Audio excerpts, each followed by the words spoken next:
my god, like buttons.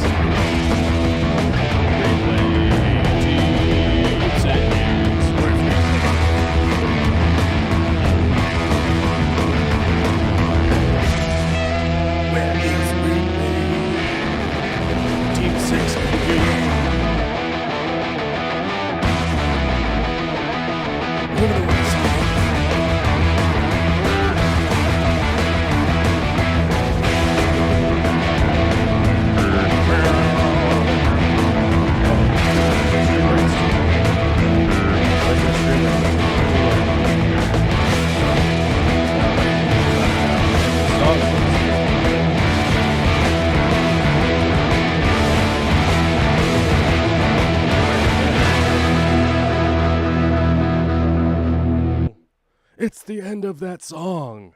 Everybody, the end of that song came. So now it's the time to start the show, man. Oh my god, guys, we're gonna start the show, man. What's up, everybody? If I start coughing and sneezing, hey, man, sorry ahead of time. But it's the way that it is. We got the smoke. We got the germs. We got all that stuff up here in the lovely Pacific Northwest. Today's weather down here on the weather chart, down at the bottom of my screen, says record high polluted air. Danger. Don't go outside. It feels very post-apocalyptic around here. It's very smoky always now. It's just always smoky. We'll get like a day or two of no smoke, and then the smoke comes back for a week. And yeah, it sucks. So, saying that it sucks, I got to give a shout out to Replay Team 6. We only got 5 comments last live stream from Replay Team 6. If you're watching the replay and you're on Replay Team 6, comment down below, right? You're supposed to do that. We need more shouts outs abouts from the Replay Team 6. You know how it is. Let's see here. We got a bunch of stuff going on in the chat early. Paula needs more shrimp. Agreed. We all need more shrimp. Oh my god, a kidney stone. Oh yeah, Rumbust with a gifted membership earlier. Who got it? Shelby Ray Lane. Basically not a better person on the planet to receive a gifted membership. Shelby Ray, welcome back. Welcome back to being a member, Shelby Ray. Very deserving of a gifted membership, and we appreciate the gift all around. Also, Rebecca Lowry with the gifted membership, which ended up with Why Are We Always Yelling, who we commonly refer to as Huawei. Huawei. Not to be confused with the Chinese phone company, Huawei. This is Huawei. Different. Subtly different. If you don't know who Huawei is, they are, I believe they're a child of Pamela's, I believe. If you know who Pamela is, I believe Huawei is Pamela's child. I could be wrong. We'll find out if I was brutally wrong, but I believe that's the case. They are also a moderator over on the Dr. Black show on Tuesday nights, Dr. Black 66, where I typically co-host with your boy, Blackie, which brings us up to 86 members. Oh my god, 86 members, guys. We're getting closer to our goal. You know what I'm saying? We're getting closer to our goal. I see an old friend in the chat today. Very nice to see an old friend in the chat today. Big D Smoke, another old friend in the chat, Steve Bearteach, and Terry's Tropical Tanks. We got three G's up in the chat today. That is that might be a record. Oh, who knows? I don't know if it's a record. I haven't been keeping track. I've been keeping track of patrons and members. That's what I've been keeping track of. And yeah, you should, if you're a human or a robot, you should become a member. That's just how it goes, right? That's the rule of the Earth. We live on a planet, and it's a thing. And I think, I'm not sure. If you're poor like me, hit the like button. Yeah, you could do that for free.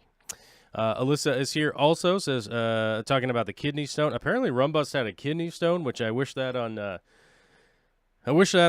my worst enemies, not my friends. Kidney stones for the enemies, yes. Kidney stones for my enemies every day. I will wish that upon them because it's excruciating pain, and you're probably not going to die. But actually, let's double check. Kidney stones ever kill you? Let's check it out. Can stones ever be fatal? They can. Okay, never mind. I don't wish that upon anybody. If you have a stone passing down and there's an infection behind it. Okay, so you could die from the infection. We don't want any of that. We don't want any of that. But maybe just some little kidney stones for my enemies. You know, just make them know what it feels like to give birth. Yeah. Oh, Huawei says Pam is the adopted mother. Okay, that makes sense. But Rumbust, hopefully you're in a quick recovery. I don't know if you're supposed to drink more water or take some kind of vitamins or something. I don't know what you're supposed to do. Kidney stones? What are we supposed to do? Prevent kidney stones. I know one of the things is never drink salt. Or not salt, soda. Did I say salt? What's wrong with my brain? Oh, I got to tell you guys, having a cold this last week has not been easy. And I went to the pumpkin patch yesterday. That was a bad idea. My God. The weather, the air outside was just so nasty. I came home just coughing up stuff.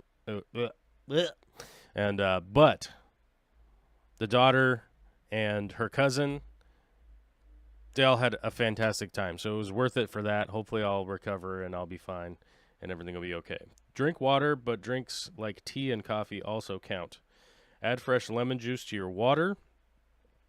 Avoid fizzy drinks. Do not eat too much salt. Oh, my God, I was right about the salt thing. I was accidentally correct about the salt. Okay. God. Man. Accidentally correct. You know? Don't underestimate your sweat. What?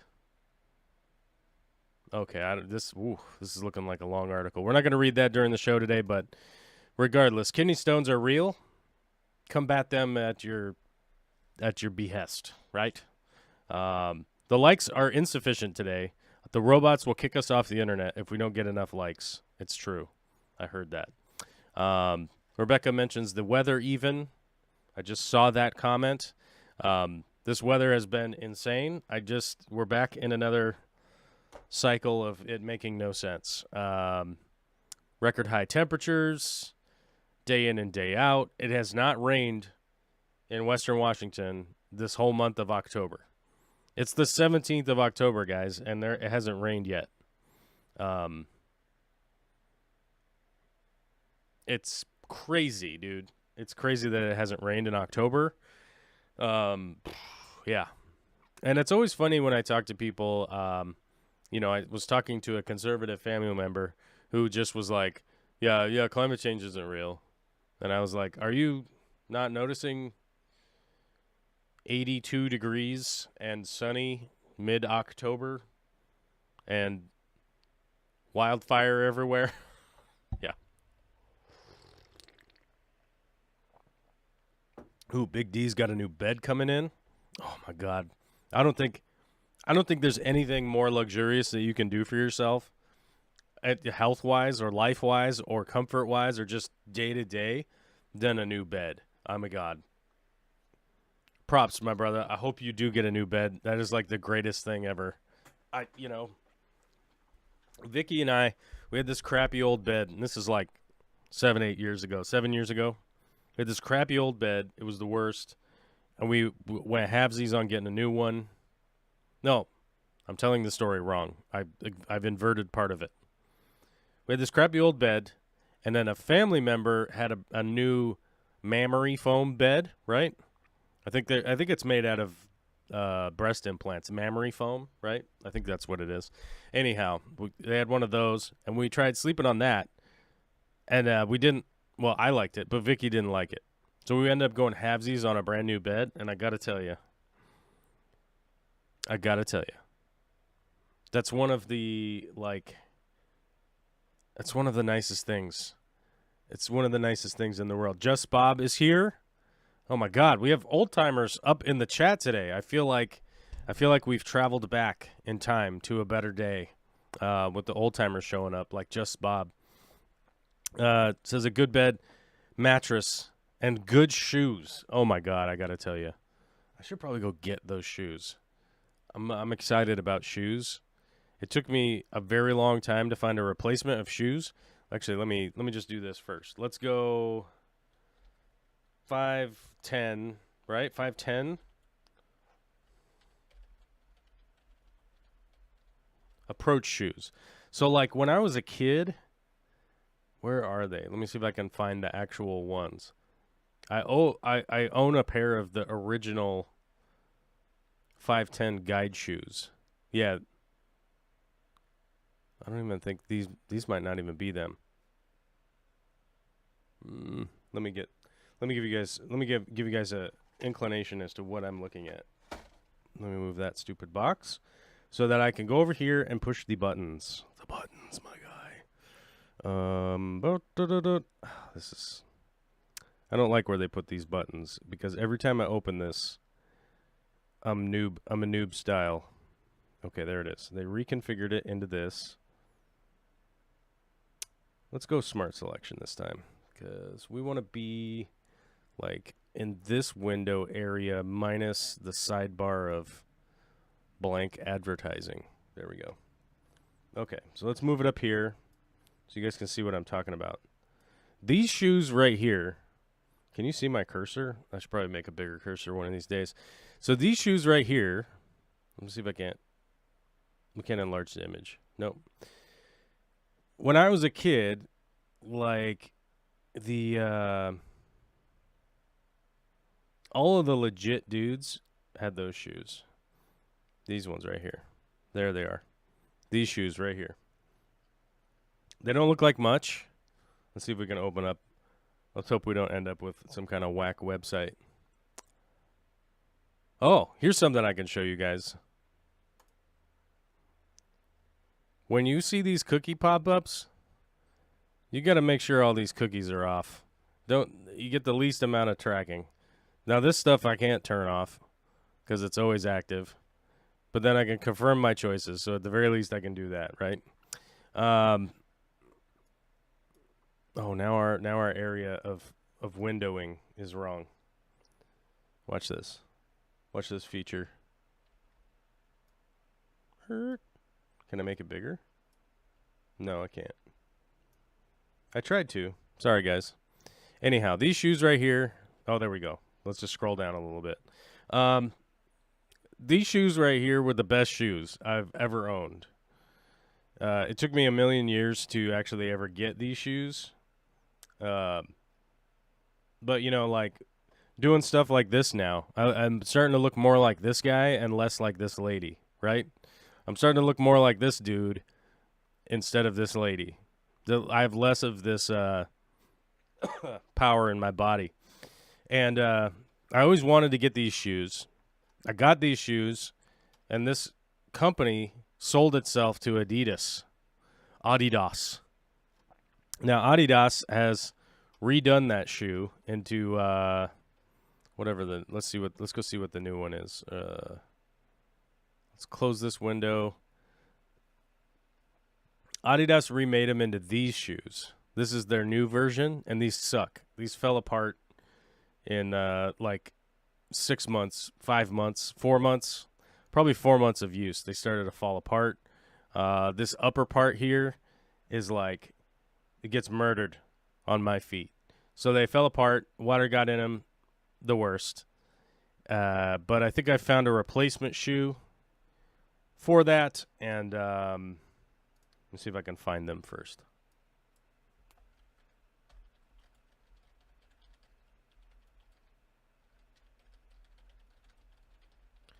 Let's get this in here. Let's see if we can find them. Here they are. Yep, I found them right away. Let's close that.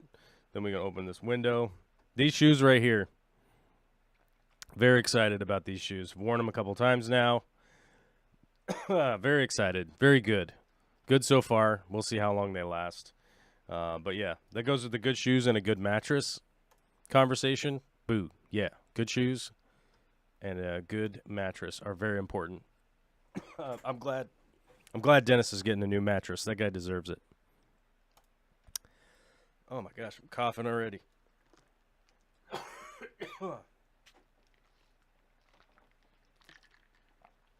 Try to talk for 2 hours while having a cough and everything. Because of my knees and back, I'm always looking for shoes that help me, and the specific Nike Air Max I bought are like walking on cushions as I can feel it. Oh, that's nice. Not bad. I need like super durable shoes. That's my problem. Uh-oh.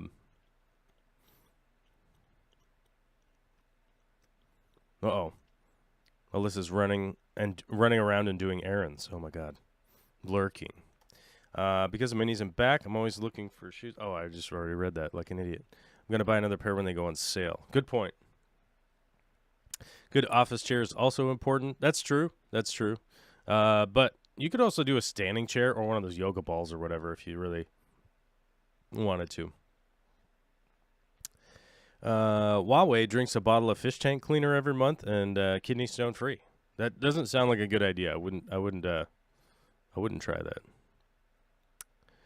Doing better. I spent a week in the hospital, had emergency surgeries, just recovering now, waiting till I can do stuff again. Oh man, I'm sorry to hear that. I haven't heard from Big D in quite a while, so it's good to hear. It's good to hear that you're actively typing into chat, right? I know it sucks that you were in the hospital, but it's good to hear that you're on the mend. I'm doing better.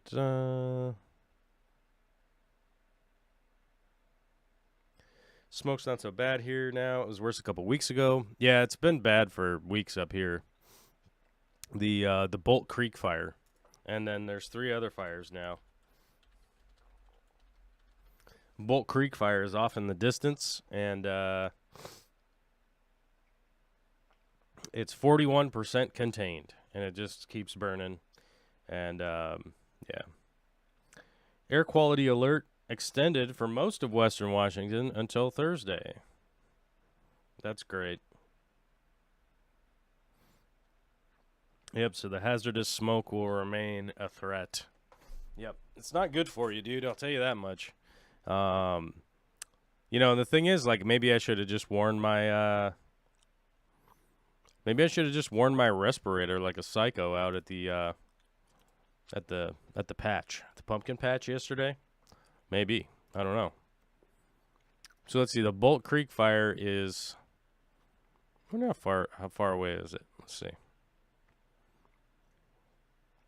Let's see if that's 2 miles.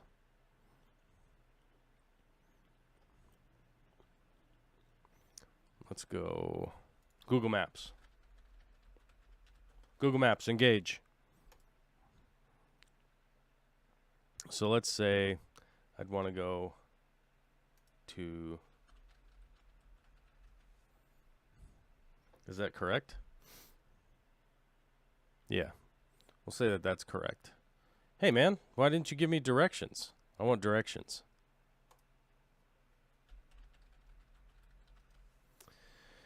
Da-na-na-na-na. Yeah, it's 50 miles. It's 50 miles from here. I was going to say 50 miles, and it turns out it's 50 miles. So, yeah, it's about 50 miles from here, and the wind is blowing the direction towards my house.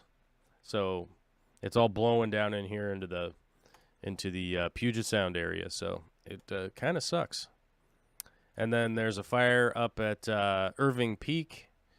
There's a fire up at White River. There's a fire at Meander. There's a Loch Katrine fire that just started the other day. 2% contained, 750 acres burned. This one's a little crazy because it's right near Carnation. So yeah, I don't know. The fires are thick and rich in the month of October here in Western Washington, and it's bothering me and making me feel sick. So that's radical. It's so much fun. So much fun. Having had COVID like a month and a half ago. Yeah, not good.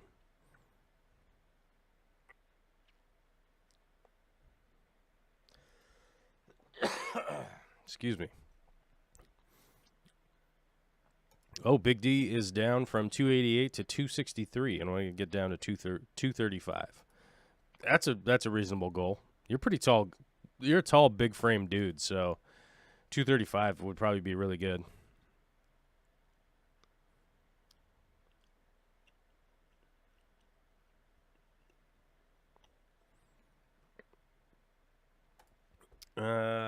Tina says, hi, I can't get rid of Camellanus worms in my tank. I'm treating it with dog dewormer, Panicure. What am I doing wrong? I don't know what you're doing wrong, but that's generally what I would have treated with. That's generally what I would have treated with, so I'm not sure what you're doing wrong based off of the information I got from your question. Yeah. But you might be misidentifying what's wrong with what you have going on in your tank. So that might be something that might be the main issue. My son got tired where he was working. He got a new job, so his schedule changed. He's a GM at LA Fitness, and I got a membership. So I got a 1 hour before he's off and workout. Oh, actually, that's really cool. That actually works real well. Yeah, I mean, that would be rad. I mean, if Olivia was a manager at a gym and I had to go pick her up, like that would be dope because I could show up early, work out, and then give her a ride home. But she's not 4 yet, so I don't know if she's, some of the gyms I've been to, her being 4 years old, she probably could run the place, honestly. But that opportunity has not come up yet.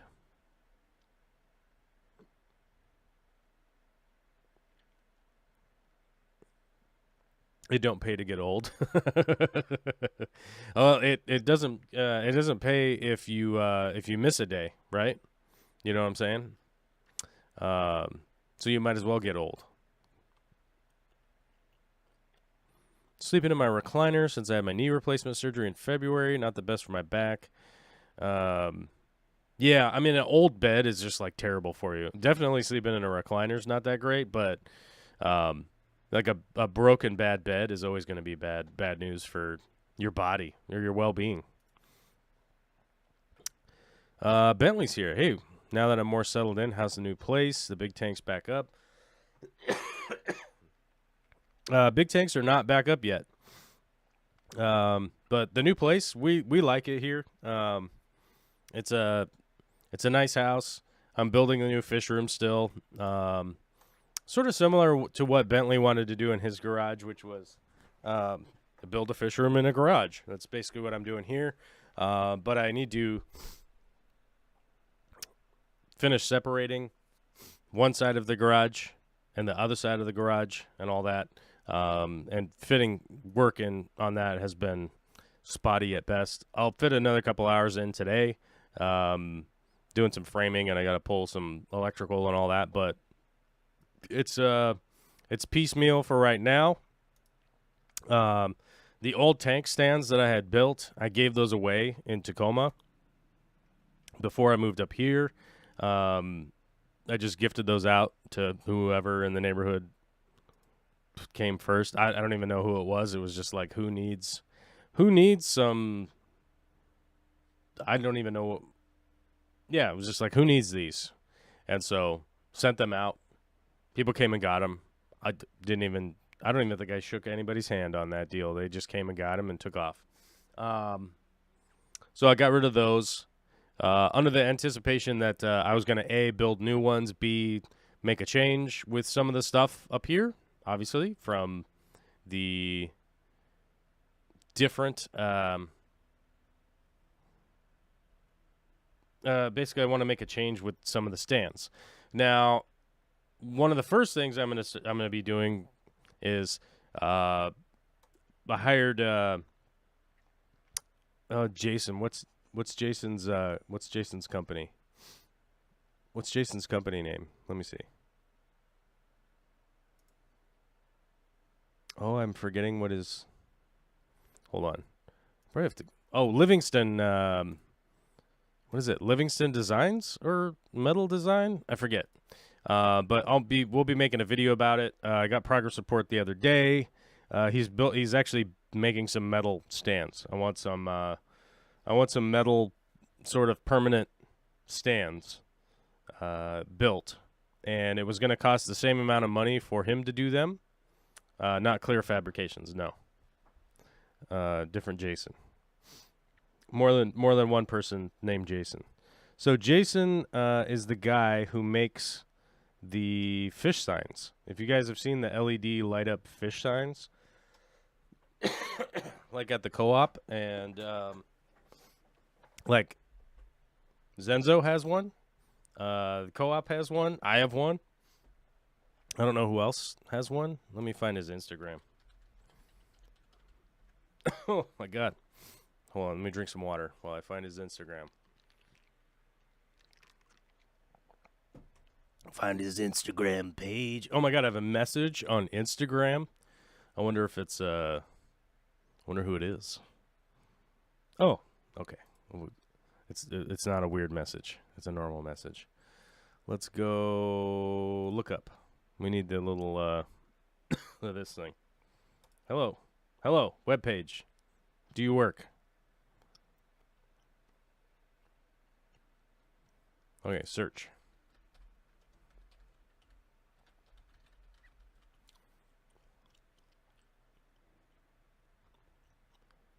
Oh, what does he go by?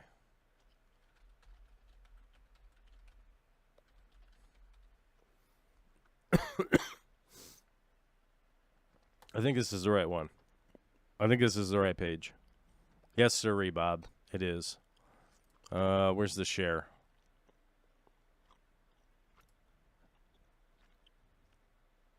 Copy? Is this right?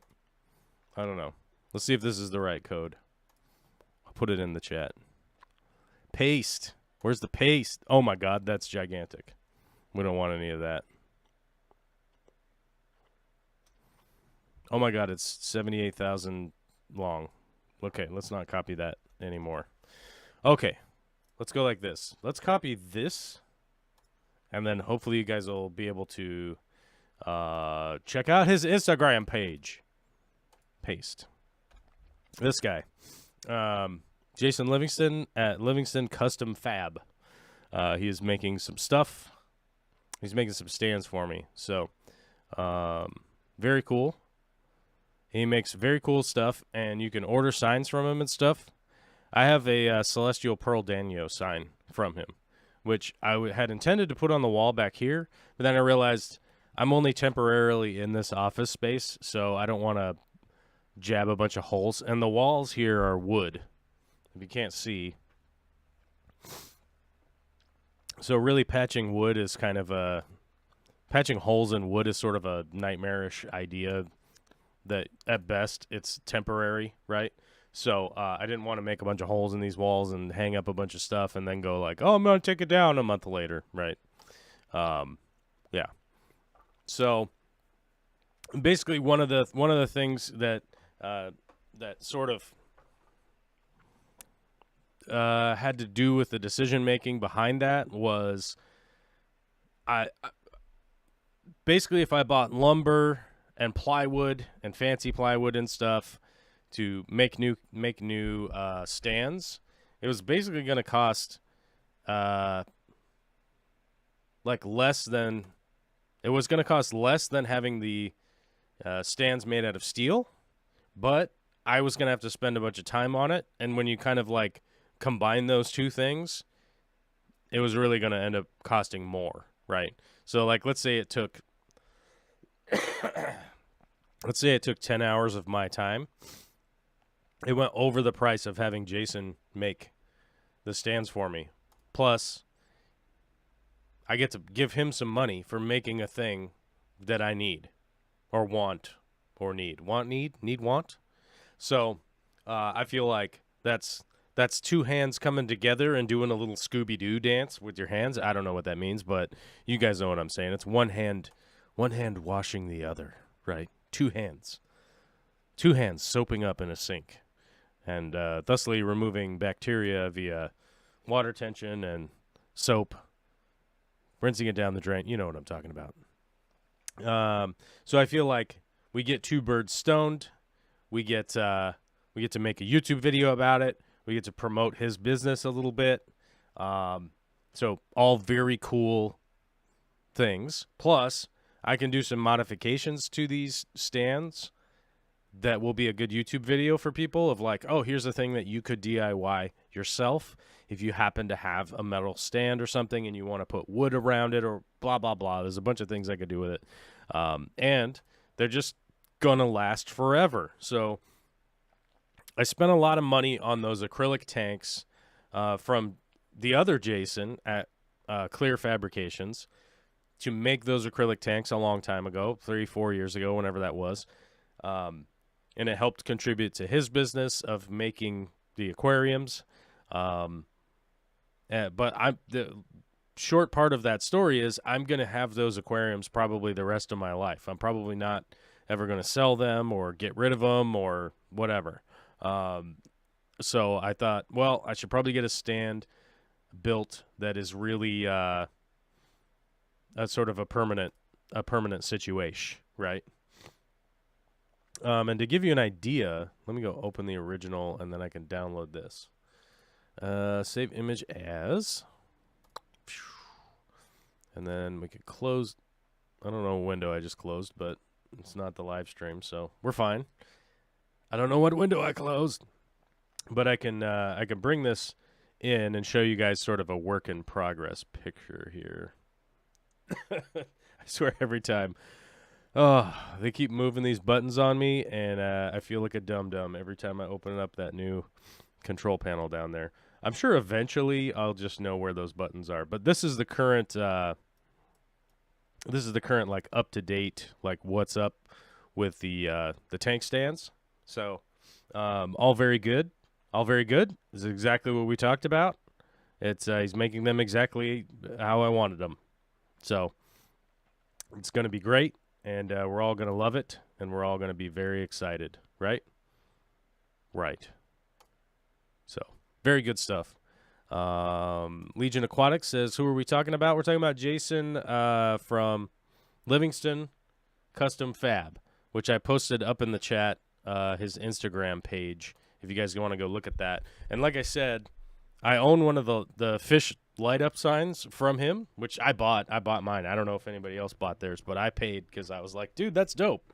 I'm willing to save some cheese and get it out there for a cool light-up fish sign.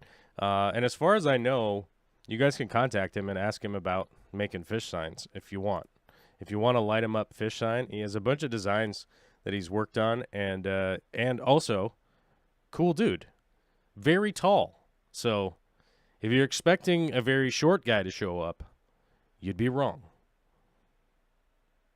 Jason is very tall. Jason from Livingston is very tall.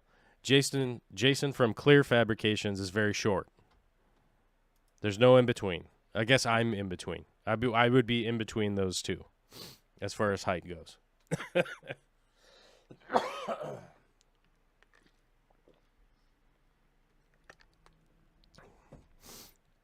Anyhow, wait, what's going on here? Wait, let's go back. Hey, Corvus, I've been looking around at the various forms of backyard sheds, from scratch built to sheet to steel to Rubbermaid. Any thoughts on quality versus budget? I'm looking at about 200 square feet. Well, if you go 200 square feet, you're going to be over the build. Well, let's see. Tacoma utility building size requirements for permitting. Okay. Tacoma permits. Oh, weird. I already had this page highlighted. Weird. Is that weird? Status of the permit, mechanical plumbing permit. Where is it? There's a size for the Tacoma, and I know Steve's in Tacomas. That's why I can look this up.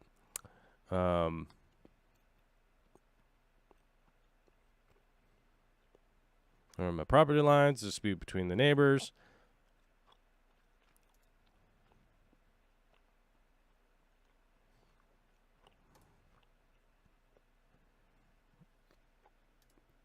Let's see here.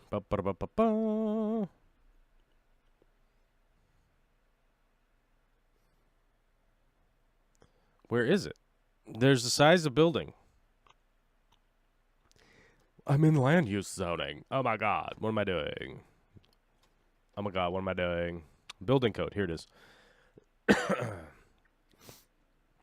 Garages, sheds, if not physically attached to the house, are called detached accessory structures. Where is that? There's a size. I know it's 120 square feet typically, but it might be different.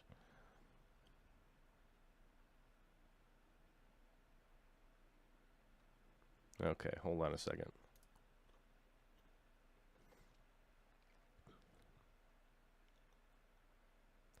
Let's see. Do.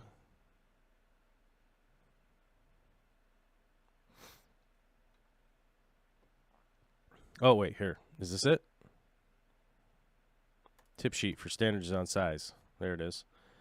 Yeah, in addition to an existing building for any new accessory structure that is 200 square feet or larger. Okay, Tacoma's different. Theirs is 200 square feet. That's right. I was trying to remember what it was. So if you are slightly under 200 square feet, you won't need a building permit. But let's talk about the actual questions you had. I just wanted to make sure that I didn't accidentally give real bad advice here. So if you're looking at building a small shed, right? The Rubbermaid sheds are freaking garbage, dude. Okay? I want you guys to understand that. You might look at some Rubbermaid advertising or whatnot about, hey, check out our sheds. You could just put them together one weekend, blah, blah, blah. Like, they're garbage. They're trash. So don't go that route. Big waste of time. Gigantic waste of time. Huge freaking waste of time.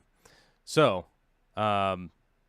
you could scratch built out of wood and lumber, blah, blah, blah, right? Traditional, just a balloon frame building, whatever you want to call it, will look exactly the way that you would expect. You know, the construction is going to be very typical. You know, you're going to frame it out. You're going to skin it. You're going to put a roof on it.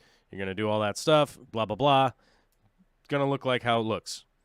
You could sit down and do the math. There are math calculators all over the place of like, I want to build a 195 square building, estimate lumber, drywall, insulation, electrical, blah, blah, blah, blah, blah, blah, blah, all the crap that you would want. Yeah,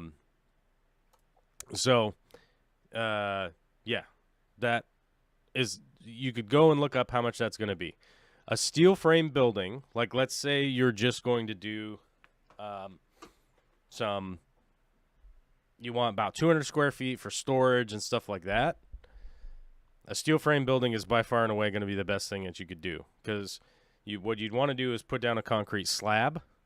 So any basic concrete contractor guy, whatever, you could come out and if you get your dimensions from the steel building company, have them pour a slab exactly to the size that the steel building company says it needs to be, this for the building plus X or Y, right?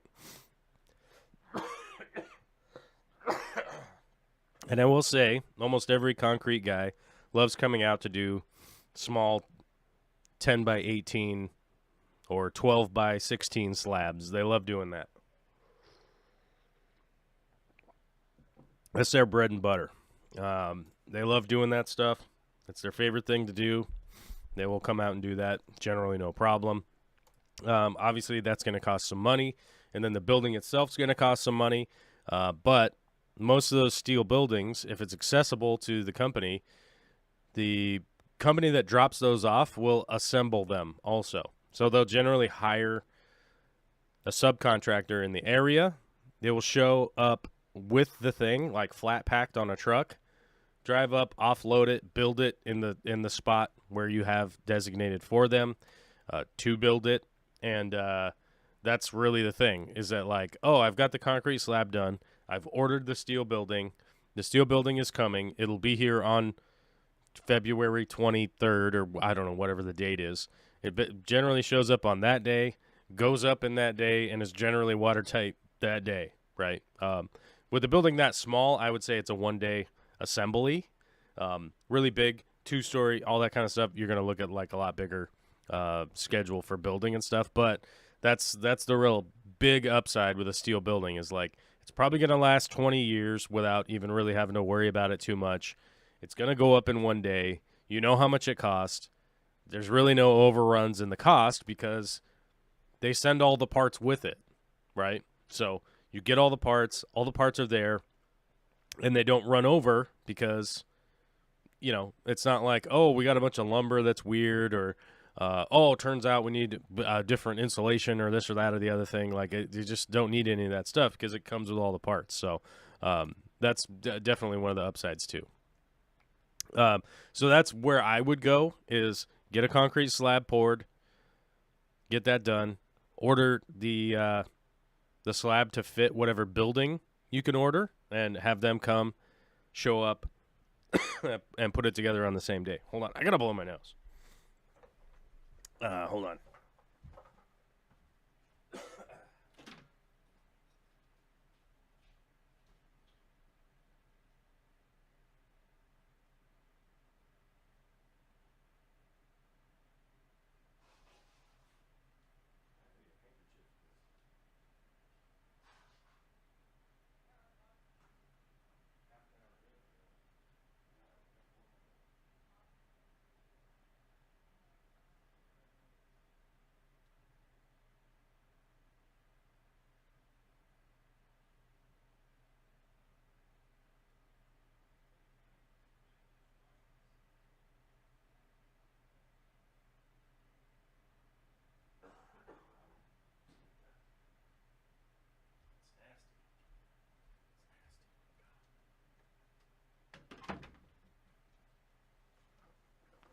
All right, my bad.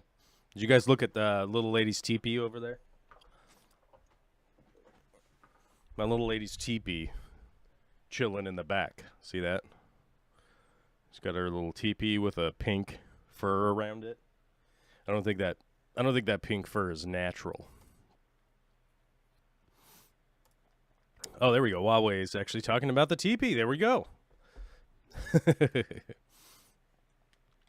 Where I'm at, I'm safe. The assessor isn't likely to show up anytime soon. Well, I know where Steve's house is. I've been there. So if he decided to put up some kind of big building, people are going to, hey, what's going on over here? If somebody makes a call. You just be like, look, it's 190 square foot. I'm just building the shed. Don't worry about it. And then people would be like, word. Yeah, and then you just be like, yeah, we're fine. I'm just building a shed. It's no big deal. My neighbor just put in a shed back there, and I think somebody stopped by to take a look because the electrician was here.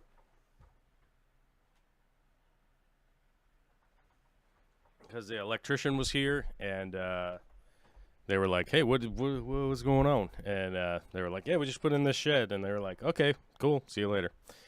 So no big deal. But, yeah, it's all pretty basic. Yeah. Yeah, Bentley says, as you recall, King County was 200 or less. But that's the thing, is that, like, Steve's not in King County. He's in Pierce County. So it's different. Let's see. You're a handyman, so I was wondering, how do you like to build wooden stands? What kind of design would you go for? Oh, man. That actually is a very interesting question.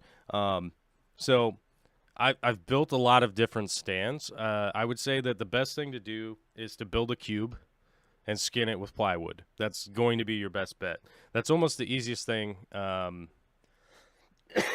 recommend for people because it's pretty straightforward. It's really not super complicated, but with the cost of plywood these days, it's really kind of an issue. It's really kind of an issue because just a sheet of plywood now is like $100. It's pretty wild. Let's see. Let's even just go half inch. Like half inch is kind of the minimum that we're looking for. Plywood. Let's just go with Home Depot because they have a website, which is interesting because you would go like, oh, look at this sheathing. That's it. Oh, look, it's down. It's down to $26. But this sheathing is trash. You'd never want to actually use this. It's not even plywood. It's like basically plywood. Let's see. Cabinet grade is $60 a sheet right now. 3/4 inch is $81 a sheet right now. And it's my understanding that the sheet goods aren't going to come down as far as plywood. The chipboard, like OSB and all that kind of stuff, has come down because it's chip. It's coming from Canada. But most of the plywood that we get in the U.S. has birch in it. And one of the downsides of birch is that Putin invaded Ukraine, and that's where a lot of the birch for our plywood comes from, is from Ukraine, believe it or not. Learned that from listening to the wood Dow Jones reporting nonsense. So sometimes they'll trick you on the websites where you go like, wow, this one's only $27, but it's only 2 feet by 4 feet.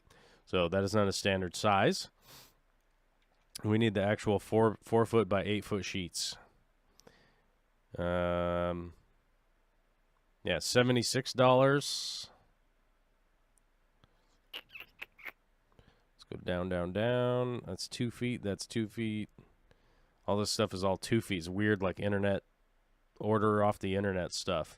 Yeah, here's $74, $75. So the sheets right now, sheet material is just ridiculous. I actually had to order some for the store build recently, and it was sort of a lump in the throat kind of order, like, ugh, oh my God, but it's what I needed. So there just really wasn't any kind of, there wasn't any like substitution or anything like that. So, but the sheet material right now is pretty expensive, so I wouldn't necessarily recommend it being a good time for people to build their own stands on that standpoint. But,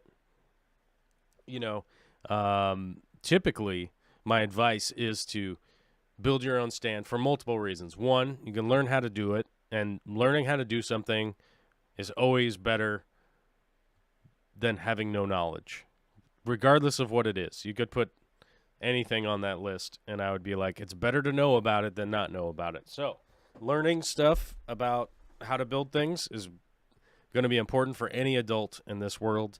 And, if you live inside, maybe you could be like a homeless person wandering about and not have to know about building things, but it is going to be important for anybody in sort of the modern world, especially people that are watching YouTube right now, to learn how to build things, to understand how your house is constructed, that kind of stuff, from your own hands-on interacting with building something like a fish tank stand. But the first warning I put on there is that it's really expensive right now. Wood is coming down.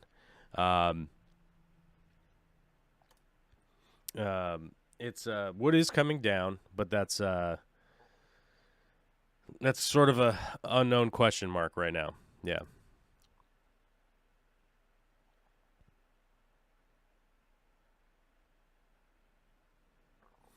And so one of the big things with that is you're going to run into that. But that would really be it. But normally you'd be saving a lot of money and building the thing specifically that you want.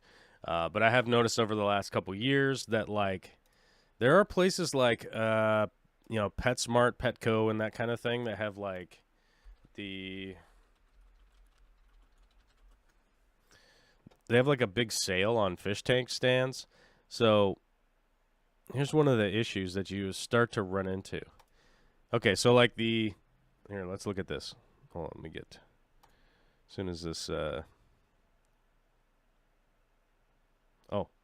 think I already have, I can just turn this button on. Boink. It's kind of close. You get the idea.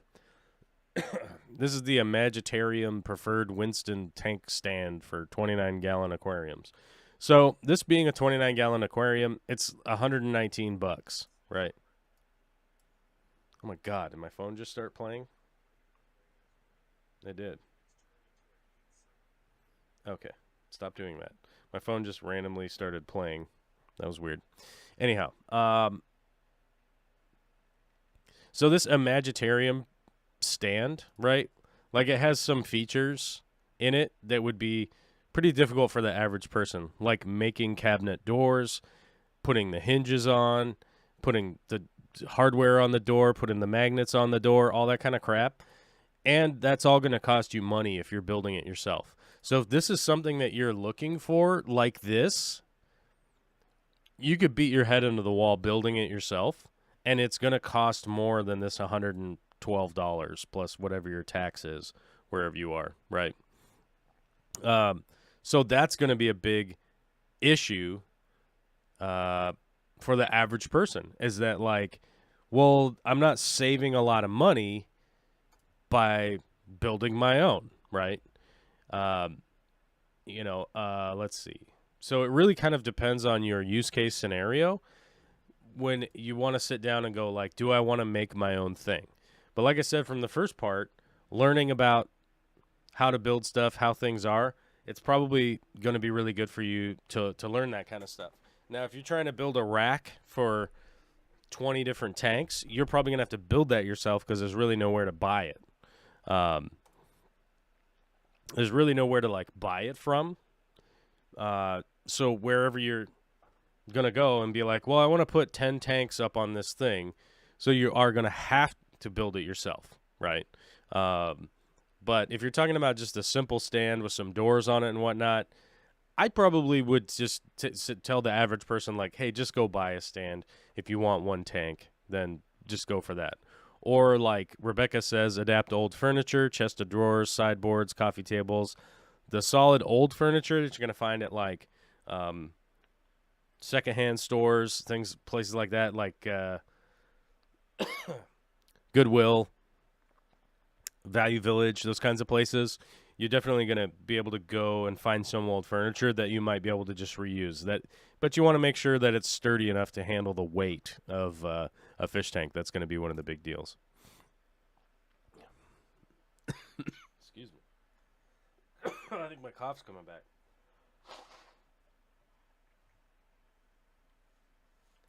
Definitely blowing my nose is a real issue right now. But we shall struggle. We shall struggle through. We got two gifted memberships today, guys. We have to struggle through. We will hit our 2 hours. Why not? Whether the last hour is just me coughing over and over again. I successfully built a nice stand for a 40 breeder, but it did cost $200 Canadian. Yeah. Yeah, so that's kind of the weird thing. Yeah. Is that building your own tank stands in the past was a big cost-saving measure. It was like, I'm going to save money doing this. And since it was already something I knew how to do already, I wasn't even like advancing that. But, you know. Taco Bob showed up. I've never seen Taco Bob before. Taco Bob must be new. Do people running auto water change systems remineralize their water? Most people I see running their tap water into RODI and straight into the tank. Am I missing something? This really depends on where you live, right? What's your tap water like? What's your tap water like in compared to your tank conditions? My recommendation, if you're running an auto water change system, is to run some kind of pre-filter. Now, in my area, it's probably enough to deionize a little bit or run a chlorine pre-filter, right? So just something as a barrier to know that, like, if for whatever reason there's a high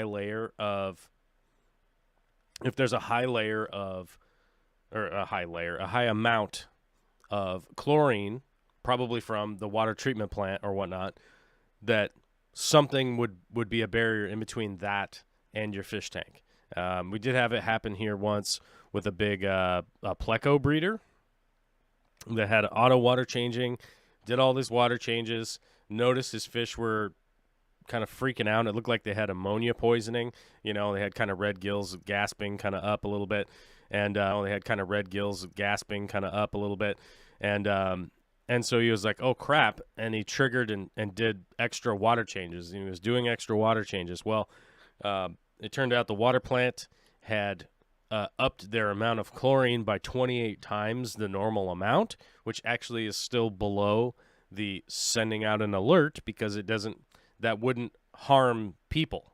Like, it wouldn't affect any of the people drinking the water, but the fish living in the water were definitely affected by it. So, I would recommend something like that if that's something you're concerned about. But you might be on well water, which then, test your water every year to make sure it's not toxic or anything like that, but might not be important.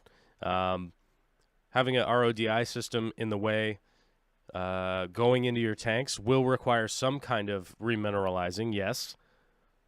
But most people I know are actually just using crushed coral, bags of crushed coral added into their aquarium or underneath their substrate, or in my case, in their sump, or like at the warehouse, we just add bags of crushed coral to the sumps there,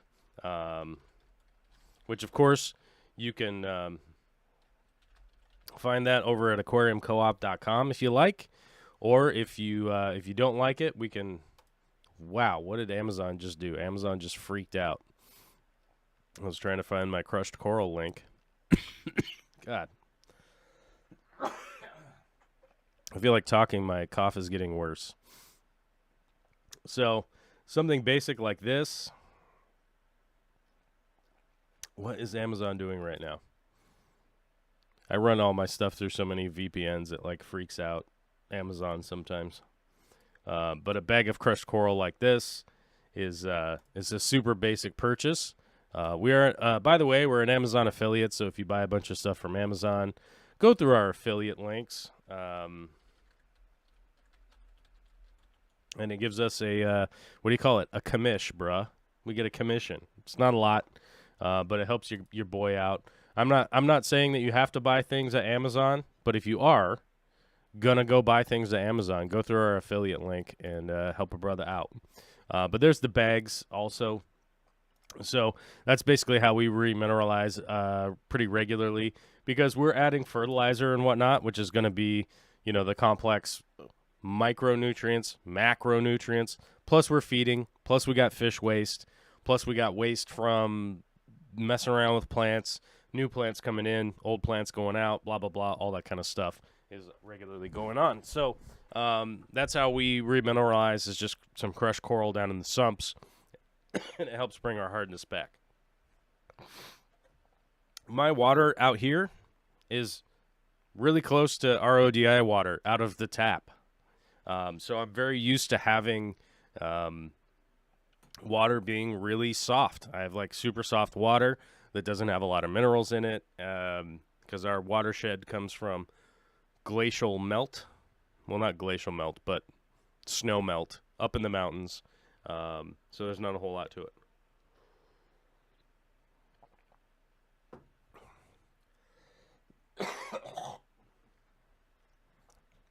Yeah, this cough is nasty. The smoke has continued the cough. I really wasn't coughing all that much up until going out to the pumpkin patch yesterday, and I came home and I was just basically dying again from being out in the smoke for hours on end, man. It was not a good idea, but like I said, it was worth it to have the kids go out to the pumpkin patch and have a really good time, right? Although if I die, then will it be worth it? Who knows?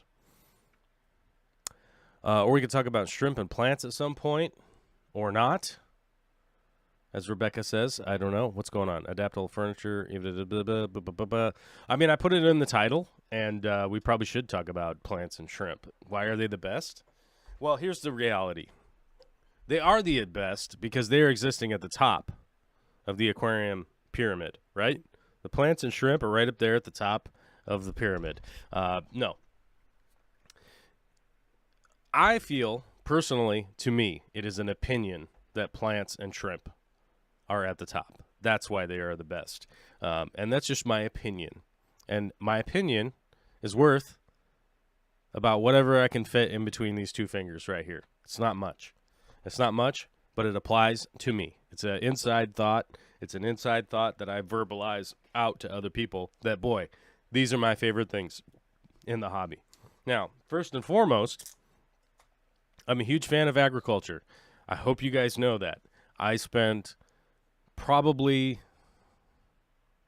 this would be inaccurate. Hold on, let me rephrase that in my head before I say it out loud. I have spent probably 1,000 hours, if not more, reading agricultural research papers, agricultural digest papers, agricultural opinion pieces, things about importing, exporting, feeding grain, feeding hay, feeding this, feeding that. I'm really interested in agriculture. I would love to own my own farm sometime, but being the age that I am, and just that people will understand, I am 42 years old in the year 2022. Being a bit of a rapscallion growing up, I never attended a proper university. I did attend community college on numerous occasions, mainly just to get the education that I could. I didn't graduate high school on time, mainly because I was a delinquent. Sort of refused to go, but then I went back, but then I would refuse to go, then I went back, and on top of it, the many years ago, they required these specific PE classes that I had to take in order to get my high school diploma, and I refused to take them because they were pretty absurd. And I played a lot of sports, and they decided that the sports that I played didn't count towards my high school degree, and I was a little bit of a shithead about it to the local school district, and so they didn't really like that. And then on top of it, I did later find out that I could go to community college because I didn't have my high school diploma. I could go to community college for free because I didn't have my high school diploma. So that worked out fairly well until I graduated from high school on accident, and they sent it to me in the mail, and I don't know where it is. It's in this room somewhere. I ended up getting a high school diploma on accident by passing too many community college courses, and it actually just says Washington State Diploma on it, and I don't know where it is. Vicky was in here, like, organizing. She was organizing stuff while I was at work, and now I don't know where anything is anymore. But it's pretty hilarious. I didn't graduate high school. I just have a Washington State diploma. It's kind of funny. But regardless of that, there's a little bit of backstory on your guy here. I ended up becoming a chef, which is not a very financially beneficial career. It's not good. It's not good stuff. It's not a career in which you're going to make very much money. You're not going to get health care benefits. You're not going to get vacation time. You're not going to get any of that stuff. And I did that for quite a long time. And being just a regular old broke idiot, I never was able to buy a house up until I was about 35, 34. I think 34 is when we bought the house. Maybe 35. I don't know. And by the way, I live in a part of the world, the Pacific Northwest, that is very expensive to buy a house.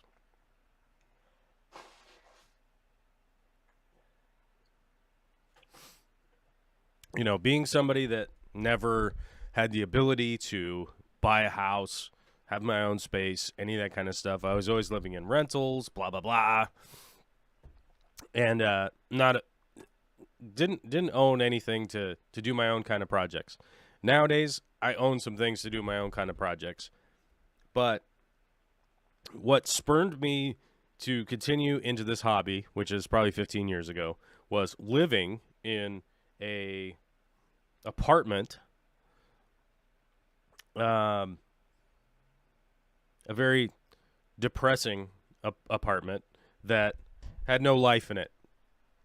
And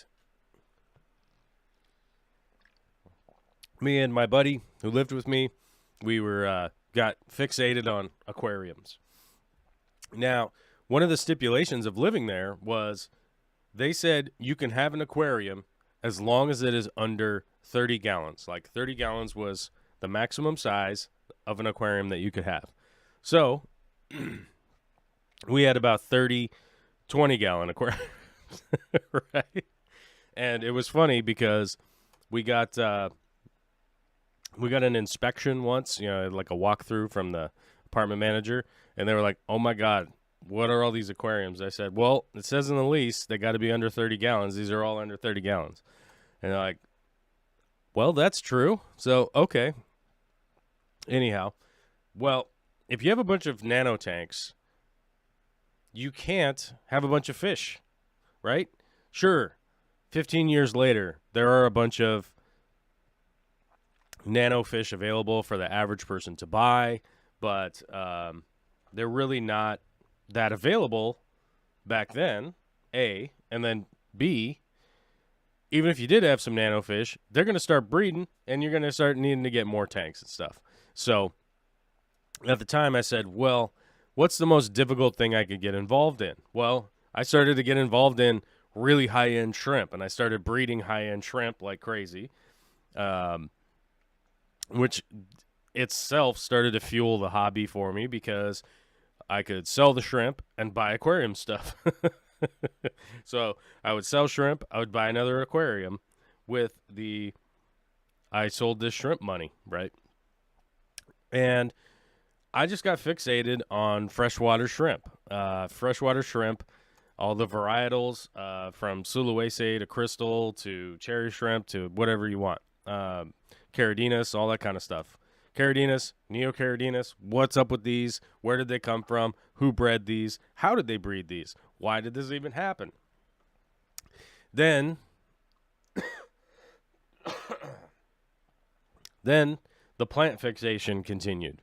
Back 15, 18, however many years ago it was, there weren't that many plants that were figured out for planted aquariums.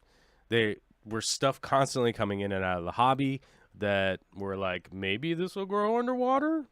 Well, we got to go through the process of identifying it. What does it need? What's the environment that it came from so that we could emulate that environment? And there wasn't a lot of people around like doing that much stuff. And more often than not, if somebody was doing like internet stuff or YouTube videos or whatever, like half the time I'd be listening to this crap and go like, half of this is not accurate. This isn't even true. This is literally just somebody making up stuff.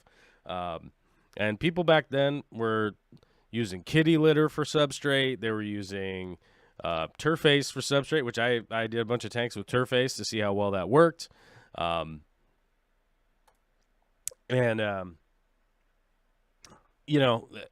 Just the long list of crazy substrates you use: dirted aquariums, rocks from outside, the blah, blah, blah, blah, blah, right? Just all that kind of stuff.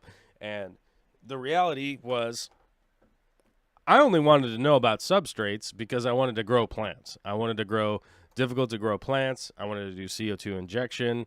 I basically ran the gamut through CO2 injection. And, the hobby just kept growing and growing and growing from there for me. I was only trying to figure out stuff so that I could grow plants and I could breed shrimp. Because what's this new plant? If I buy it for $40, can I make more of this plant and have more of this plant, right? It's a sort of collectoritis disease that we all end up with of, well, I've got 3 of this plant, let them grow, and I'll have 10. And then if I have 10 seems like the bottom number. I better have 20 of this plant, right? So I think we've all encountered that to like some degree, one way or another. But the one thing that has never gone away since then of being excited about is plants and shrimp. Like, there's always a cool shrimp that's coming out that somebody has bred or somebody has worked on for a really long time of breeding these specific shrimp with those and culling and culling and culling and breeding and culling and breeding and culling and eventually going, wow, look at this crazy morph that I've come up with. There's always something cool out there. I remember like 15 years ago, the King Kong all black shrimp would sell for like $300 a shrimp, right? Which is just a wild amount of money to think about. Like, I'm going to get 10 shrimp for my tank. You know, let's do that math. What?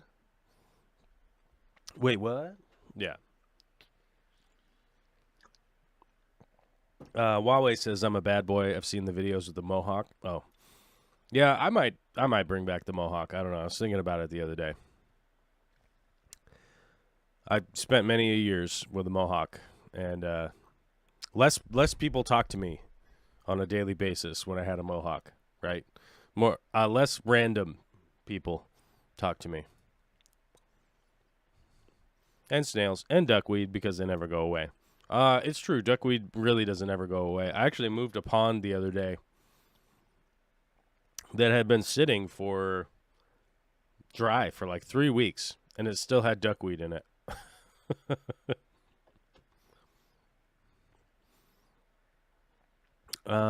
Who's asking? Oh yeah, do you think a safe tank stand can be made from just 2x4s? Yes. Really depends on the tank. If we're talking about a glass tank, you don't have to worry about the top as much, as long as you're braced, sort of the same as. Oh, what happened to the video or the image? Okay, hold on, I gotta find it. Where's the image? Image file button. Push the button. This one right here. So if we're talking about, just imagine that this steel. Where's my arrow? I need my arrow, guys. I need my cosmic arrow. Behold, the big yellow arrow, folks. It floats around as I direct it with my mouse. Oh my gosh. Yellow arrow. Okay, anyhow. So if we're talking about a 2x4 stand for a glass tank, you're basically going to want these cross braces in 2x4. You're also going to want this back piece to not be straight up and down. You're going to want to do it on a 45. And then you're going to want to do a 45 on the side, and then the 45 on the side going opposite each other, right? So you do a 45 here, a 45 there, and then you want this one going at an angle, like that, 45. And then you want these cross braces across just like this. One here, and then one here, and then the rest 2x4s, no problem, right? Not a big deal. But if you just follow through with this sort of build this out of 2x4s, yeah, for sure. They last a really long time. I've had some, but like I said, I would still have them, but I gave them away because I moved. I just did not want to move all those stands up here. I'd already made so many trips to move up to Marysville that I straight up went, screw it. I cannot do this. I cannot make another trip with just fish tank stands. It was just going to be such a waste of time. And I was like, look, I'm not going to need all these fish tank stands because one of the things that I'm going to be doing is, so my new little fish room here is going to have the two 120s set up in it, and then some other tanks that you guys have never seen before, and I'm going to build the stands for those. And you'll understand when I put the videos out of why I'm going to build the stands for those. It's going to be very esoteric and weird to put into words. I wonder if I have the, do I have the whiteboard anymore? Oh my God, I do. Can I turn on the whiteboard? Oh, I think I have to move it up to the top. I need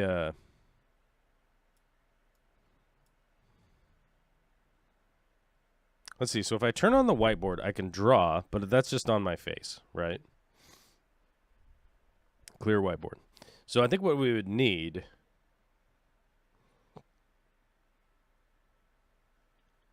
so let's see. Hold on a second. I think what we would need is just like a blank square, right? Oh my God. Rebecca says, what did I take for that cough? I didn't really take anything for this cough. This is where I'm at right now. This is where I'm at. Is dying. That's just kind of where I'm at. I might take some Dayquil or something after this. But yeah. Anyhow, so we just need a blank. What is this? Oh, that's that. Okay, hold on. We just need like a blank screen to draw on.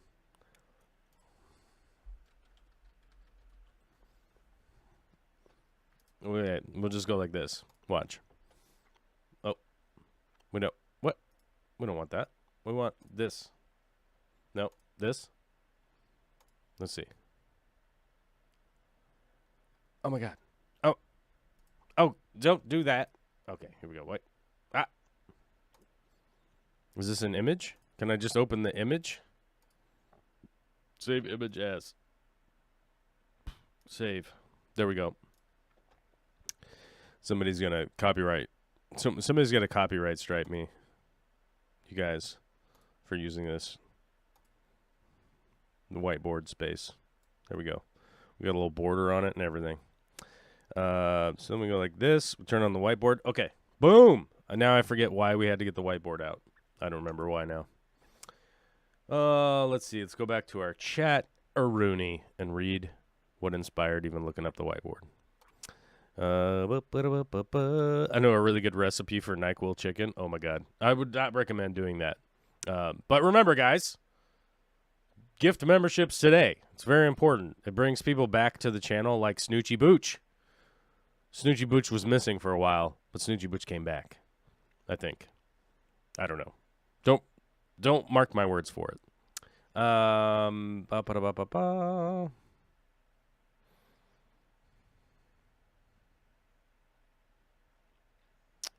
Triangles are good for building things. Why did I get this? Drawing my fancy stands. Oh, I'm not. Well, actually, yeah. Okay, you're probably right. Let's get our whiteboard color figured out here. Let's just go with regular old black. Okay. Can I do shapes? Does this have shapes? See, now that's the issue that we're gonna have. Is oh my God, I think I can do shapes. Can I do a square? Nope, that looks like freehand to me. Okay. It says I can do shapes, but we're not going to believe it. Clear whiteboard. Okay. It says I can use shift to shift between sizes. But, okay, let's say that this, and I'm not very good at drawing with a mouse, and I don't know where my light pen is, so you'll have to deal with me. Okay. So let's say that this is our tank stand. Oh, my God, look how good that is. This looks structurally sound. Does this look structurally sound or structurally sound? Yeah, I don't know. So anyhow, I'm going to build this like this. And then we got to think off here on the sides. I'm going to do some kind of schwazzly bit that goes like this and then comes down to the front. And then there'll be a little lip down here in the front. This looks kind of like a cash register, but believe me, it's not. Like, you'd be able to see that inside part there. And then over here, right next to it, is going to be a fish tank. So you think about this right here. And then I don't know if I actually have an eraser, so I can erase these other lines. Do we need some blue? We probably need some blue. Word. Let's do it. Okay. We have blue now. Blue in here. You guys get what I'm talking about? This is going to be an aquarium on this side. And then this is going to be an equal dimension over here, right next to it, of a box with just some fancy edges on it. And then, how do I shift between sizes? It said that there's a way to do that. Hold shift to use alternate tool. Press S. Oh, I was pressing shift. What's the other tool? Oh my God, what? We have, what's the other tool? There's probably another tool. Oh, wow. Okay. Well, I'll figure that out later. Another tool's right here. Oh, no, I only have one tool. It's called freehand. Okay, bummer. Okay, but whatever. Let's hit S and see if we can get bigger. Oh, look at that. We're getting bigger. Okay. So think over here, we got some dirt. We got substrate. Then let's change our color. We need a different color. We need a gray. Yep, here we go. Boom. Oh, we went small. Is that medium? Oh, there we go. Más grande. Muchos grandes. Muchos grandes pendejos. Okay, here we go. So let's say we got some rocks and stuff over here. And then I guess we need another color. For what should our driftwood? Our driftwood should be pink, right? So let's say we got driftwood in here, and we got driftwood going down this way, and it's hanging out, and it's doing all this waggly do. Now, this layout from over here. Oh wait, we need big arrow. Cosmic arrow, get in here. Get in here, big arrow. Yeah. Should we make the arrow bigger? Boom! The arrow's bigger. Oh my god, look at that. That's monster size arrow. Okay, so this layout here will then go into this tank, right? Then we make the dryscape on this side when it's time to rescape this. And then I can continue reworking dryscape in I'm actually gonna be building 3 of these over time because I have the tanks already. I had some custom tanks built a while ago, and I was going to do this in my previous fish room, and then it was time to move, right? So I'm going to be building these stands. I'm going to show you guys how to build them. Step-by-step instruction of failing to do woodworking, right? We're going to do that. We're going to build those. Then we're going to do the dryscapes in here. Then we're going to move it over here. Then we're going to fill it with water. Then the water's going to go. Oh, my God, guys. Hold on. We got to get the arrow out of here. Get out of here, giant arrow. Okay. Then the water. Oh, no. We have the wrong color. Okay. What color should our pipes be? Should our pipes be light blue? Is that even noticeable? It's hard to see. Bright blue. Can we even see it? So the pipes in the back will go down here, right? Down into a tank that is filtering underneath down here, and it looks real good. It looks real good like that, like how I drew it. It looks super good. Oh my God, people are freaking out, dude. They're gonna put this in a museum or something. I don't know, dude. I know. They're gonna put it on the cover of a Rolling Stone. Anyhow, so the filtration will be down here, and then the water will come back up, and it'll go spurting all around like this, and everyone thinks that's normal. Okay. Then our light fixture will be up here at the top. Oh, we need a different color for that, don't we? Black, probably. Light fixtures are black, generally. Let's make it dark gray, just for pizzazz. Light fixture will be up here, and it'll be shining light down into this so that you can see it with your eyeballs, because that's how the human eyes work, right? Boom. Artwork complete. Look at that. Look at that. People are, I mean, when people's kids get home from school, grown adults are going to be like, oh my God, guys, you have to see this art I saw today. I seen this art on YouTube, and it blew my mind.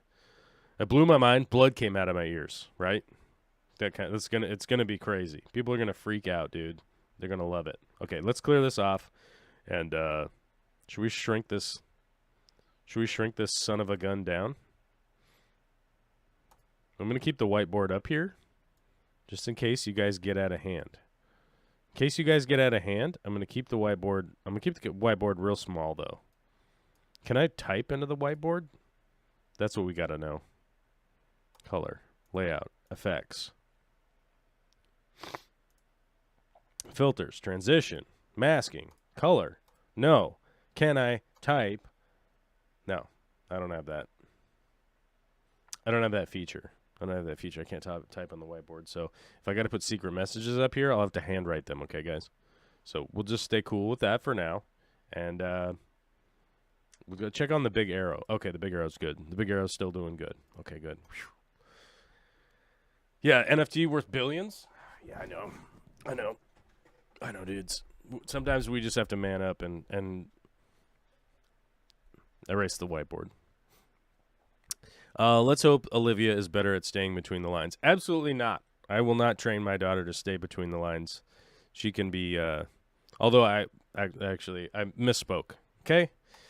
I'm always kind of honored to stay within the lines because I feel like you have to learn to be within the lines before you can go outside the lines because you probably just don't even know what you're doing if you never understand the concept, right? Yeah. The water is squirting on my light. It's true, but hopefully my light is relatively water resistant, right? Hopefully. Oh my God, we have people in the chat that aren't members. Oh my God, we need a benevolent dictator to show up and donate like 1,000 memberships, and then I'll get the moist tattoo. I should have printed it out and sold it. Well, no, that would have felt predatory, you know.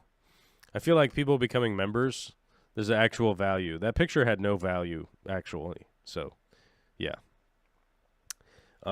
Speaking of the value, oh my God, you could join up on our Discord once you become a member or a patron. And like Lexi V got to come back to the Discord where we're currently talking about bristlenose plecos. Yep, bristlenose plecos. What's over in the news? Son of apartheid.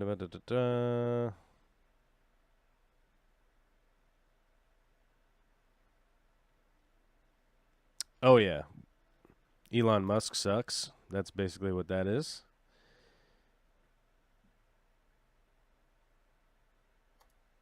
Yeah. Yeah, Elon Musk sucks. Yep. Art subjects. Yep. The live stream posts, memes. Memes are always good. Yeah. Talking about a bunch of stuff. Huawei can't gift memberships on my phone. Oh, that's weird. I wonder what that's all about. But it's probably because you're on an iPhone, right?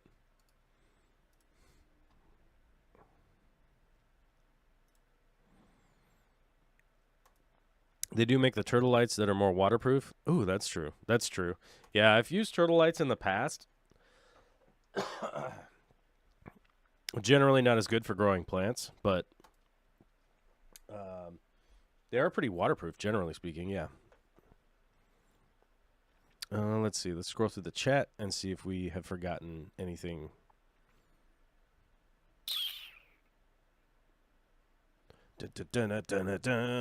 Reading through the chat. Bentley Pascal said, I'm actually getting closer to that dream. A ton of my mom's stuff was moved out in the last week. Will likely be another month before the next stage of emptying. Yeah, actually, a long while ago, I went over to Bentley Pascal's house and went over to his house and checked out, his garage and kind of gave him some advice on what to do. And he seemed like he wanted to start a project, but the project was stuck because his mom had a lot of stuff in his garage, and there wasn't really anything he could do about it until that stuff was moved. And to give you guys a timeline, that was like 2.5 years ago. So congratulations on getting that stuff moved, my guy. I don't know if you're still listening. You said he went back to work, so he's probably not listening anymore, but a psychological congratulations sent out to your boy Bentley Pasco for getting that stuff out of your garage finally. That's awesome. Playing Overwatch 2 and listening. Oh my God, Overwatch 2?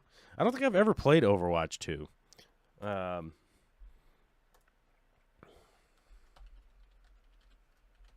going to take a look at it. Let's take a look at Overwatch 2. Is Overwatch 2 turn-based? Or is it just sort of chaos? Let's take a look.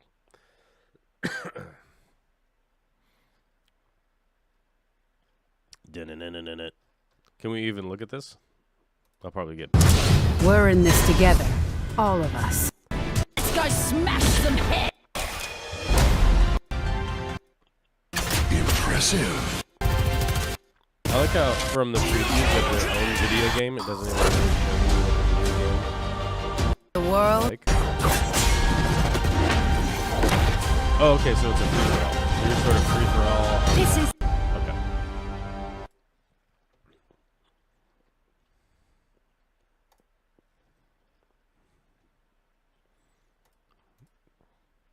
Free for all on a map. Yeah, what is the new game that's out now? What's the newest game trend that's out there? I was almost considering playing Risk Online.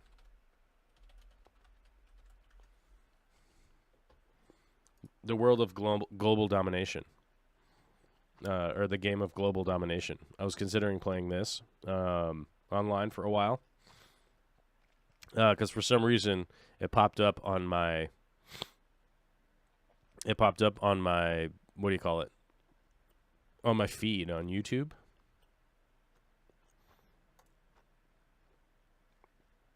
Oh, I got to go through the Steam nonsense. Okay, I'm not going to do that right now. I was considering doing that right now during the live stream. So that would have been funny. People have been like, I showed up to talk about fish and plants. What happened to this? He's playing Risk. Was that loud? Oh, sorry. How loud was that? My bad. I thought I turned the sound down, but apparently I didn't.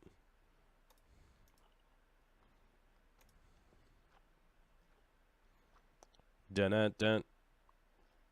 Ba-da-da-da.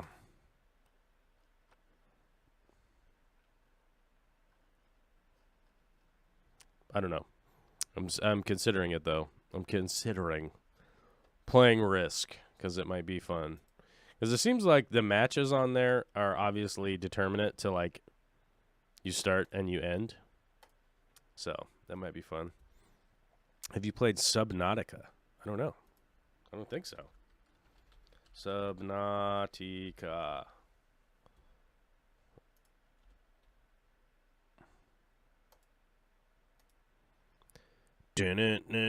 What do you do in this game? Let's see the preview. Where's the preview? Hey, man, tell me all about it. Subnautica on Steam. Okay, let's make sure that our audio is not super loud this time.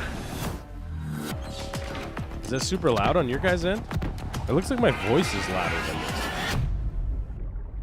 Subnautica. Oh, here's the preview. Oh, I should probably show you guys the preview, huh?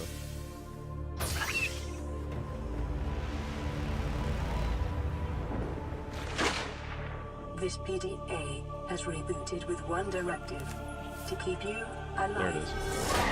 Okay, swimming around. Oh my god, he got attacked by a monster. Oh my god. Okay, he's swimming. Okay, there's worms. What was those, worms or caterpillars? Oh, there's like a shark. Oh, he's bonking things. Oh.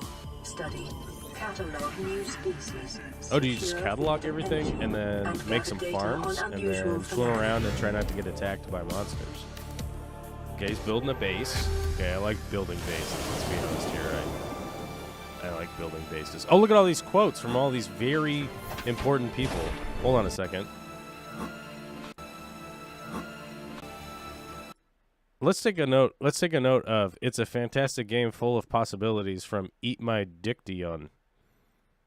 Eat My Diction, right? Okay, is that an important person? Oh, Jacksepticeye. That's an internet person. That's an internet personality, and the Markiplier. Okay, so maybe Eat My Diction is a YouTuber or something. This game is awesome from Jacksepticeye. Okay.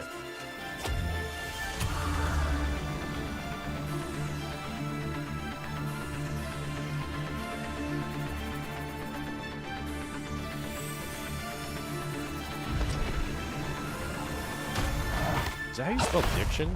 We shouldn't have gone so deep. Uh-oh, I shouldn't have gone so deep. There's monsters. Okay. It's suspenseful, guys. You got to remember the suspense. Okay, let's get that out of there. Let's get our chat back up. Where's our chat doing?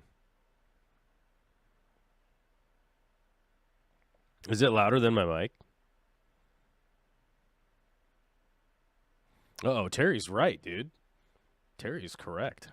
I know you showed up for Risk. And all you did was talk fish and plants. Start table flipping. Baller. Did you guys know that Terry is our only team leader member? Did you guys know that? Did you guys know that? Well, now you do. Terry's at the leader of the pack for the YouTube members. So, Diablo reboot? I was interested in playing the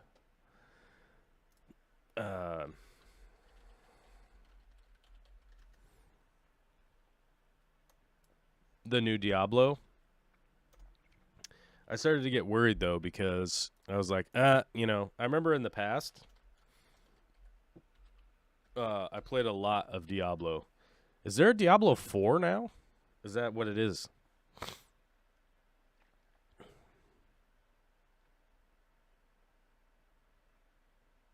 Oh, a 2023. Okay, yeah, because I was like, Diablo 4, what? Diablo 4, if they've made some serious updates and stuff, might actually be pretty rad. I don't know. We got to add source. Is it actually smart? It's louder than my it's louder than my microphone, huh? Second one was quieter. Okay, so I managed to actually turn that down. Oh my god, we need age verification? Okay, never mind. I can't play this then. I'll probably get some kind of nonsense. We'll get some kind of nonsense.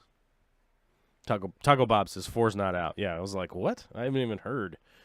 Which is possible. I'm a dad now, and there's things I don't even hear about, right?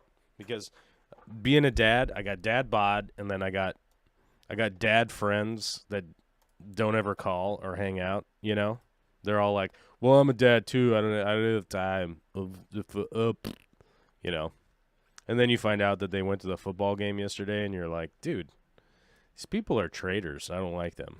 And then I'm like, I gotta go find new friends like Taco Bob. Because I bet Taco Bob would show up if I was like, let's barbecue. You know, he'd be like, word. Or they'd be like, word.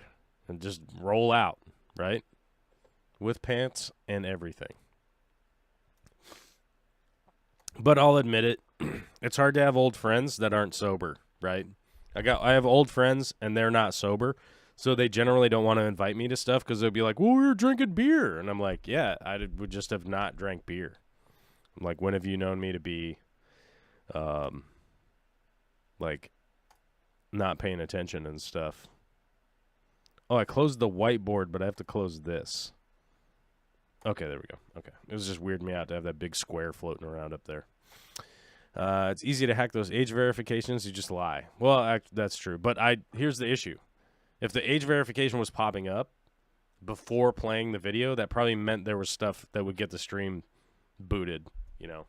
People would be like, this guy's demonetized. He's watching Diablo 4 previews, you know. And I'd be like, I was watching a video game preview, you know.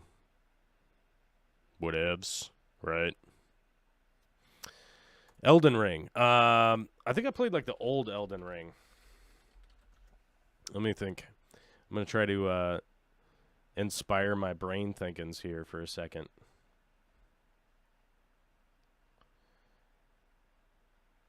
Or is Elden Ring only... Okay, Elden Ring is the one that came out in 2022. I did... One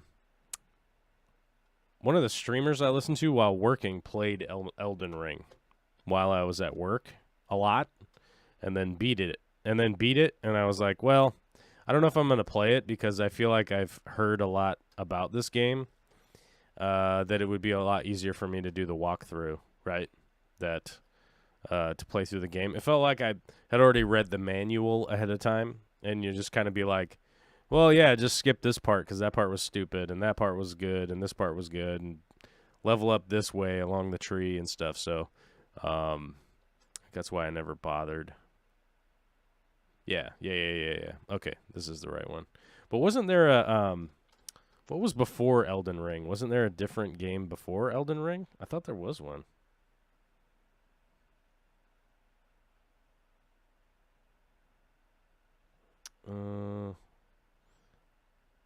Wasn't there a game before that came before Elden Ring?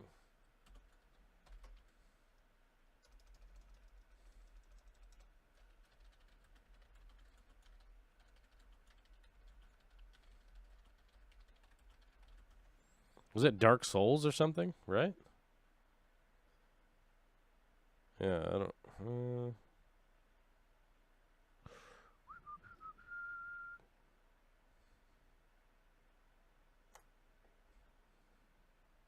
Oh, God. It's hard to overstate. Oh, I accidentally clicked it on a video. My bad. I thought that was a read-through. Oh, here we go. Here's the read-through. It was right below that. No, I'm not going to donate. Sorry. The Souls series. Yeah, the Dark Souls trilogy. Okay. Yeah, that's what I was trying to think. I was like, I swear this was like the 4th or 5th game or something. Yeah. So the Dark Souls was the first, and then Elden Ring came. So that's probably why I didn't bother to play it also. Multiple reasons, but yeah. Huawei misses the snow. I miss the snow. It's been hot for months and months and months, and I'm kind of getting over it. Have 3 months snowed in coming up. I'll be playing any number of things and crafting and trying not to go nuts. That's almost why I was thinking like Risk might be worthwhile, because I could play some Risk while it's like super dark out, the kid's in bed, whatever. I could play a game of Risk, and it might be fun. Which is why I like playing Minecraft. Minecraft's a good example of that. But there's no like end to Minecraft, so you never really know like when you're done for the day. I don't know.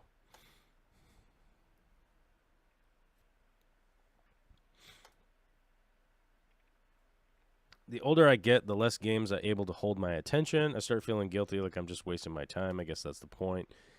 Yeah, I mean, that's understandable. Like, I think everybody feels that way as you get older. You're like, oh, I'm just kind of farting around, like playing a video game. Like, I'm not really doing anything. But, I mean, that's one of the realities of like why so many people are in favor of like streaming your video game play, because it's like, well, I'm doing something. I'm streaming to people, right? Like, so, and I have like a little bit of an audience, so at least there's that excuse is like, oh, I'm streaming to people that are watching. You know, it's like I've got 30 people watching me game, dude. Like, so we're having a good time. You know, and I feel like Risk is not as action packed or anything, so I could definitely have conversations with people while streaming that. So it's, you know, because you're not like smashing buttons and trying to jump around and like attack things and whatever, you know. So that would definitely be a upside situation as far as I'm concerned. Taco Bob prefers snow to flies and mosquitoes. Agreed. I agree with that 100%. Flies, my God, man, flies piss me off so much. And it's hard to keep chickens. We have lots of chickens here, and it's like the flies show up from time to time, and then we end up in this battle royale against flies, because it's like, well, the chickens are out here pooping, and that brings in some flies, and then, oh, the chickens didn't eat the rest of their poop, so the flies are over there, you know, yeah. And if you've ever had chickens before and you end up with fly strike, that is a catastrophic day. That is a bummer of a day, dude. So bummer. If you invite me to your barbecue with at least a couple weeks' notice, I will show. That's right, Alyssa. I would invite you and Justin for sure. So I bet you guys would show up.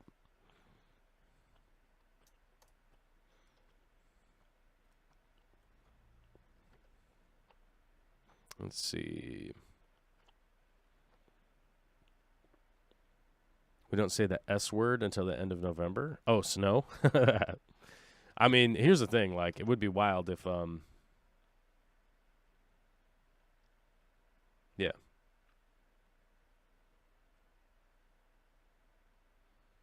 Oh, gifting memberships is only allowed on PC. Oh, I didn't realize that. Oh. Oh. Oh, okay. I didn't realize that. I didn't realize like you had to be on PC in order to do that. Mickham showed up. What's up? Feeding fish and lurking, preparing a tank for new apistos, hopefully arriving Wednesday or Thursday. Hopefully you got your escargot shells and whatnot for them. Or no, what am I thinking of? Oh, apistos. No, never mind. You don't need escargot shells. You just need some wood and plants. Apistos are pretty easy. What kind of apistos did you get? That would be the question. I was thinking of cribs. Sorry. No, not cribs. What am I thinking of? Hold on. Blue-eyed fish that live in shells. I'm having a brain fart.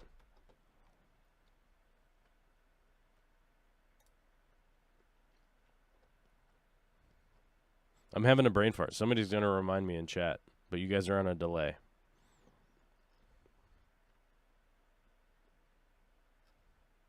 What? Not pseudomagills. What am I thinking about?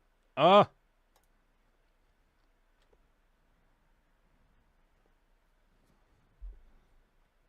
No, I don't want. Neolamprologus. Yeah, they live in shells. Shellies! Yeah, I think that's what I was thinking of. Okay. Good. Blue-eyed hermit. What? Pseudomagill. Fricatus. Okay. No, Pseudomagill fricatus don't live in shells. What's a shell dweller? Hold on a second here. What am I thinking of?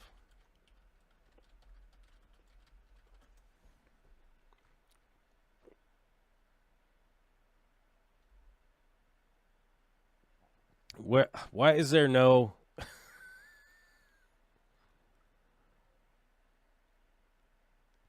Why is there no... Okay, multi... Oh, okay, multis. Good. Okay, that's what I was thinking of. Yeah. I was thinking of multis. They popped into my head. I don't know why. Okay, good. All right. All right, my brain's back to normal. Ish. Okay, what do you got coming? Oh, I don't know how to say that. Epistogramma Eremnopge? I don't know. I don't know how to say that. That's a weird... Let's pronounce it. Let's check pronunciation.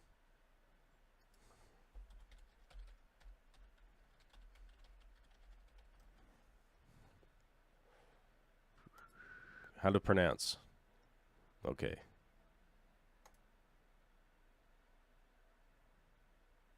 That one not work? Doesn't work. Danish? Pistogramma eremnopige. Epistogrammas eremnopige. Apistogramma eremnopige. Epistogramma eremnopage. Okay. I guess. Where's the... Apistogramma eremnopige.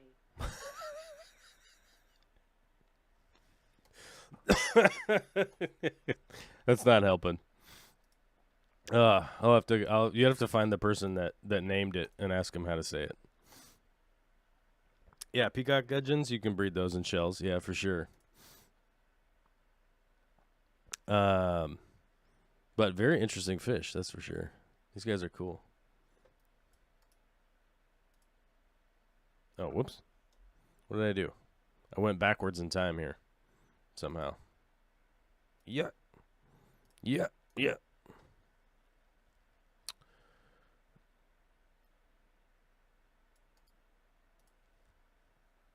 Oh, these guys are cute, though.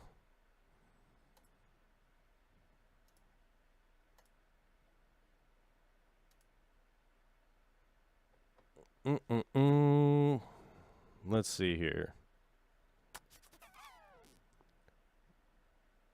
The Loretto region. Uh-oh.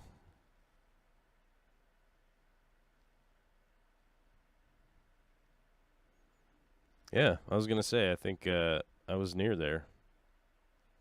We didn't catch any of these guys while I was there, though. But I was in Iquitos. But we didn't go the Rio Italia, or Italia. We didn't go up the Rio Italia, so yeah. Dun, dun, dun, dun, dun, dun. Maintenance.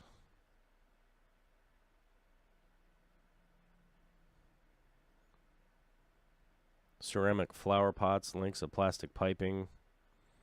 Oh, so strangely enough, they don't need shells, but they need, like, a cave. They need a cave. So I guess if you had big shells, they probably would go in there. Sandy substrate, wild roots, decomposition. Yeah, I mean, if it's from Iquitos, they're probably going to be real soft water. Yeah, low pH. Fairly warm temperature. Makes sense. Regular old hardness. We don't... What the... Okay. Invertebrates. They be eating invertebrates. Uh-oh. Laying their eggs in crevices or cavities among the decor. Cool, cool, cool. Yeah, interesting fish, that's for sure. Maybe gives us some big shell caves. I don't know. I just went on a brain fart of trying to remember multis. Planning on getting some cribs soon. Should I get normal or a special type? I would say the first time around, I would just get some standard crebensis and go from there, and then move on to like specialty cribs, because they're gonna breed, and you're gonna have to deal with that situation. So I would say probably just go with some standard cribs, and then move on from there, and see if you're like really interested in that, in taking care of the higher end version of them, I guess would be the best way to put it. And by the way, I often met the guy who named them, Dr. Sven Kolander. Oh, cool. Aram No Pudge. Oh, yeah, it was my favorite. I don't know. I'm not going to try to pronounce it. Just made a huge pot of chili, no saltines. Oh, man. That is a brutal. That's brutal. I guess you could find like an old heel of bread or something like that, heat it up, go that route. Oh, Preston's here. What's up, Preston? He's got Neolamprologus multifasciatus. Yeah. For whatever reason, I was losing my mind. And I couldn't remember what the hell was going on.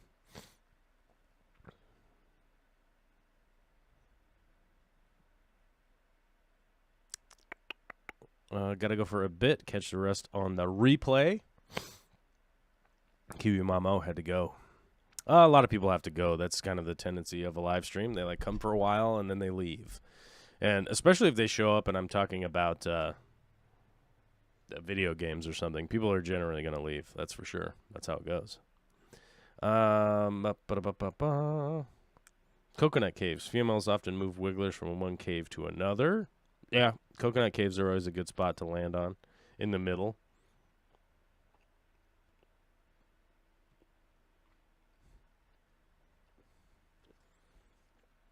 Your crypts don't get along with your bloods? Why not?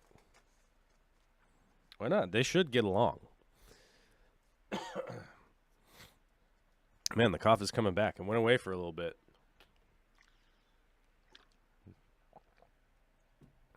New local Austin, sometimes we come back. It's a good point.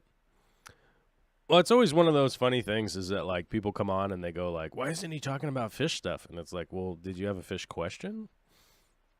And sometimes I get on long tears where I get fish confused in my head and Googling to try and remember because you guys are on a delay. Oh, my God. Joel G was here, and I didn't even say hi to him. He was here. He's probably gone now. I wonder if he's here. Let's see. Here's the easy way to check if somebody's around. Oh, he is.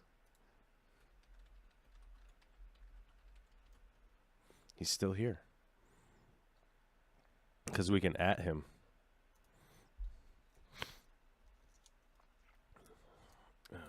All right. So, does anybody... What's the input? Like, is excuse me. Is Risk a good idea? Is Risk a good idea to jump into? Because I loved that game when I was a kid. And then, I don't know if people even like watching it or not. But I feel like it's so non-intrusive to like a standard conversation that it's not such a big deal.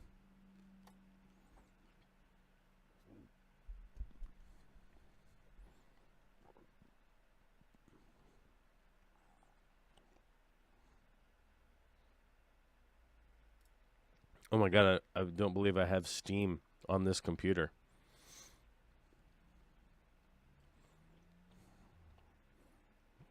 I think I took it off this computer a while ago.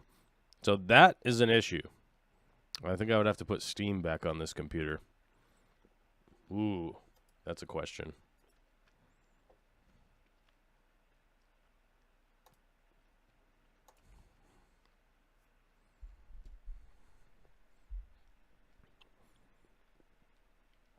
They get a turquoise color and have a mohawk dorsal and red cheeks. Beautiful fish. Yeah, they were really good looking, honestly. Honestly, a beautiful fish, realistically. I was just sort of highlighting the fact that we didn't see any of those when we were in Peru. We caught a lot of fish while we were there, but did not see those. And a big part of it is that we didn't go up that channel that they're up. So that would be the main factors, that we were close, but not exact. I know that a lot of people were playing Elden Ring there for a while. But to be honest with you, it looked like a lot of hack and slash and sort of just figuring out like attack sequences and stuff, and that just it becomes really monotonous to me. I mean, I understand the like leveling up and becoming a stronger character and getting new equipment and blah blah blah. That's pretty fun, and it realistically, I could see how people would get wrapped into it, but it seemed like the kind of game where if you just sort of followed a few, not necessarily cheats, but like if you just followed the advice guide type situation, you'd probably just run through it really quickly. You'd run through it really quickly. Terry says, if we could get the real Fish Talk guys playing Risk on that table you built. Well, here's the thing, is that there's a Risk online where people can play against each other. So I think it would be fun to get the Risk online, and then people could easily hop into Discord chat. I could just have a Discord chat room set up and then share the link to people that we're going to be playing in game, and everybody could just be hanging out, chit-chatting and stuff. Taco Bob says, why I quit playing World of Warcraft. Too much work to stay meta. Yeah, I mean, that's definitely the big issue that I have, is that if you're constantly just grinding to stay within, like, you're just sort of grinding. Like, I get it. I get why it's fun or whatever, but it's just it's sort of never ending. It's like, I used to play Big Muds and stuff like that in the past, and then there's a point where you're just going like, okay, I'm still just going, I'm grinding these weapons up to whatever level, and then I'm going to go, I got to, get a group of people to go fight X, Y, Z, and then I get that, and then I could go to the next thing, and then go to the next thing, and the next thing. Whereas sort of like a game of Risk is like, well, somebody won, and there's the end. Yeah. And then when you restart, everyone starts at random.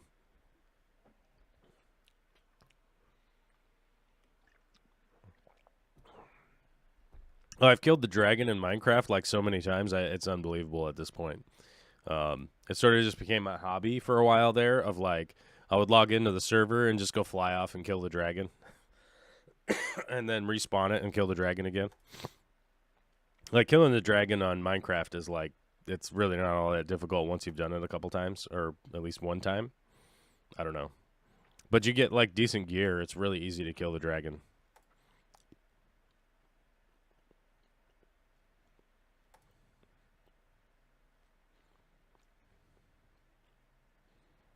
That's true. There's so many choices in a game, but only like 3 or 4 viable classes. Yeah, that's very true. Is like, just invariably, most games are sort of programmed that like certain character attributes for certain characters apply so much better to like defeating the game, or like in the in-game play, because everything has been programmed in there, and it's generally been programmed by somebody who programmed the characters, right? Yeah. New Local Austin says, I have a minimal skill. I have minimal skill, but need to make new frames for 2 55-gallon tanks. Will my local fish store be able to order me some, even if I don't know the tank brand? Do I just make lids out of the glass and buy new? I have minimal skill, but need to make new frames for 2 55-gallon tanks. Oh, okay. Will my local fish store be able to order me some, even if I don't know the tank brand? Okay, first off, your local fish store probably will not be able to order you new frames. You might be able to go down like an internet path of finding those frames and ordering them up. Here's going to be the downside to that. Even if you do find those frames and you order them and you get them shipped to you, you pay for them, you pay for the shipping, you pay for all this stuff, it's probably going to cost you more than just buying some new tanks. It's unfortunate, but that's how the business model is designed in the United States. And I think you're in Texas, as far as I know, so you'd probably be in the United States. The business model in the United States is to make extremely cheap aquariums, right? And maybe not necessarily make them extremely cheap, but make them as affordable as humanly possible for the companies that manufacture them, because the stores want to sell the aquariums at the lowest price point humanly possible, because they don't make money off selling the aquarium to you. They make money off selling all of the stuff that goes into the aquarium, right? Not including fish. Where they make money is dry goods, filters, lights, food,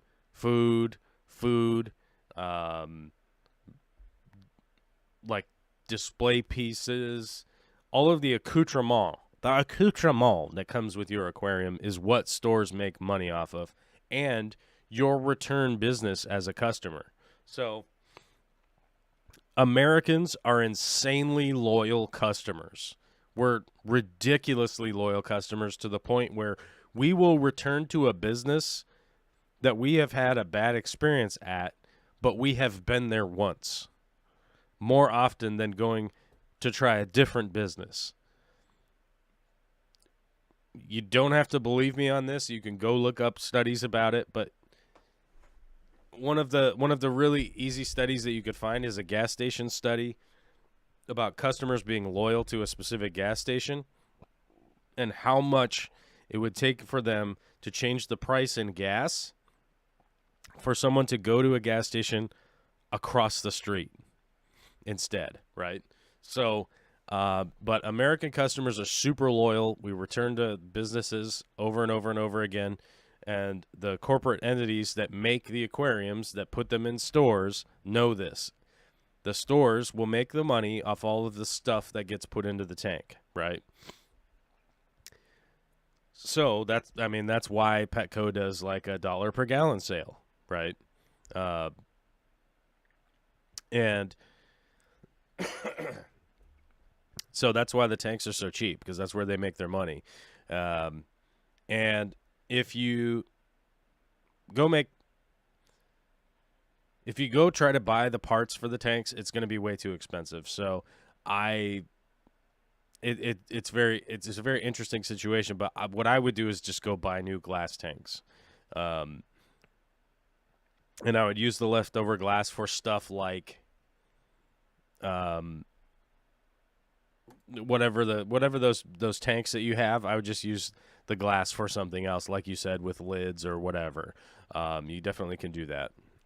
But as far as going like to an extreme length to repair a tank, like buying a new top, here's the thing: if you find it and it's $5 and shipping is $2 or something, go for it. But if you find it and the new frame is $29 and shipping is $15 and tax is $5, you're definitely looking at spending a lot more money than I think is really worth it personally. But you'll have to make that choice yourself, and you'll have to make that choice based on what you can find. Now, your local store is not really going to be able to help you with like ordering that. So you're probably just going to have to go down a crazy Google tree and find out what's going on with that.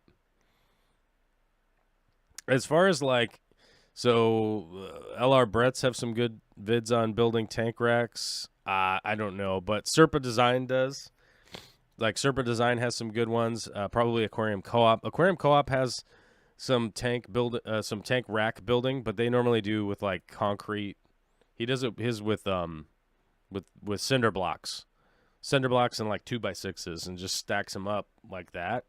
I don't personally think it's I don't think it's a good way to build racks. That's just me though. I know a lot of people swear by it. I don't feel comfortable with it.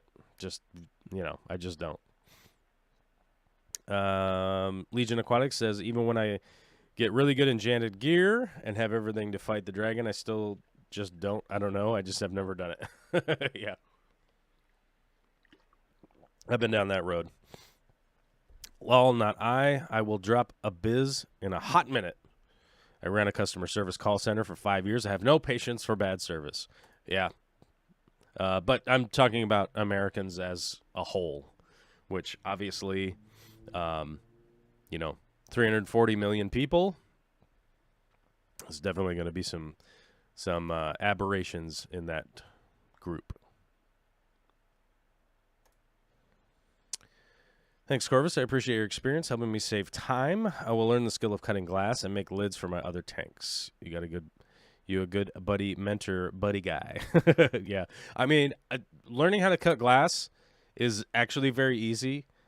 You can find a lot of YouTube videos about it. It's pretty simple. It's not going to cost a lot. And it really is a life skill that people should have. I encountered it at one point where somebody had a broken window, and it was like a super weird old like metal frame wacky window. And hold on a sec.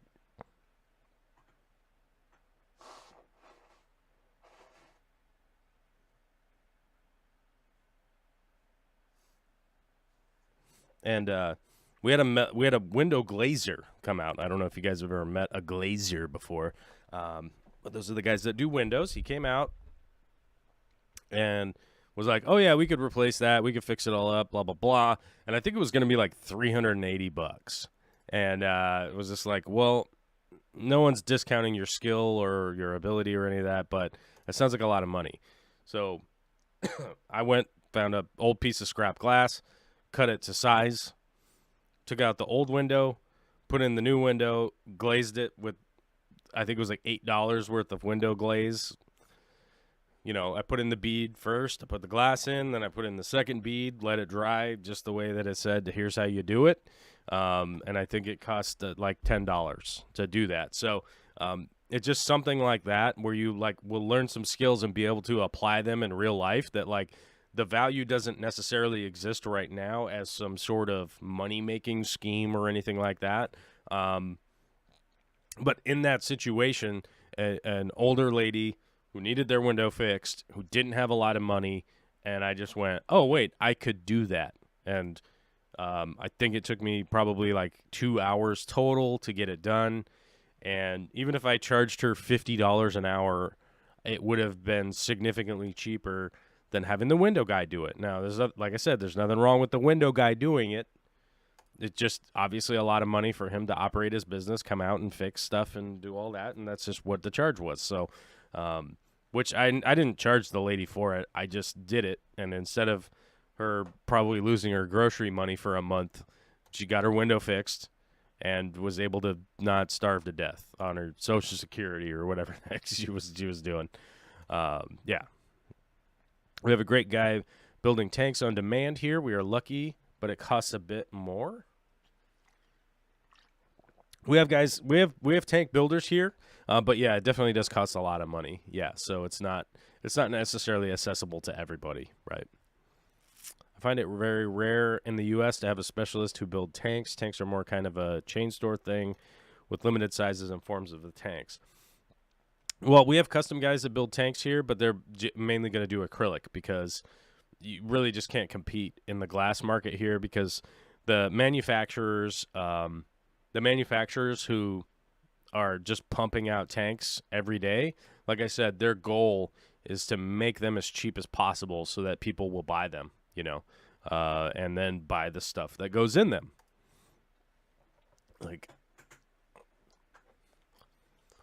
What are we talking about? I find cutting glass to be fine, but then there's this whole idea of sanding the edge so it's not going to cut me, and I'm like, what do I sand it with? Really fine grit sandpaper. Yep. So sandpaper is like needle size, right? So, or wire size. The smaller the number, the bigger the gauge is. You know what I'm talking about when I talk about gauges. The smaller the number, the thicker the grit. So you want to go down into a really fine grit. I normally use 600. Rebecca is saying to use 400 grit. I normally use 600 grit on an oscillating random sander. And even sometimes I might even spray it with a little bit of water to keep the dust down if I don't have a respirator, because breathing in glass dust is just, from my understanding, not good for your health. So sometimes I'll spritz it down with a little wah-wah, you know what I mean, to keep the dust from flying all around.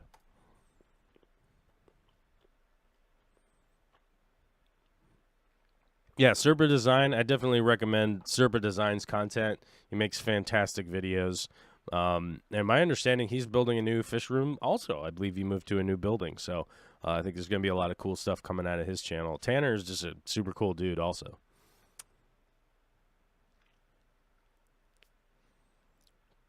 Just Bob says, tanks here in Holland are much more expensive, so letting someone make a tank is not that much more expensive than buying a factory tank. That's very true.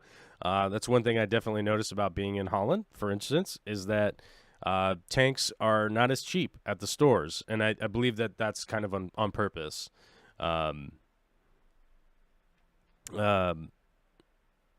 It's sort of a purposefully that way in Europe versus it is in the States. But you guys generally have much higher quality tanks at that higher price point. So you can get those higher quality tanks here for sure. They're just generally not the cheap tanks that you see at like Petco or PetSmart that most people are around. This is the first time I've heard that breathing in glass dust is bad for your health. It's true. It's true. It is the first time you've heard that. I didn't suggest 400. That's just what she has on hand, but it will work. Oh, okay. Sorry, I misread. I misread, man. Not a Risk fan online. Great tabletop game. Same with the Boot Hill games. It's a great tabletop game, true, but the online is, I think, probably way more accessible to people, and the cleanup is, zero effort, right?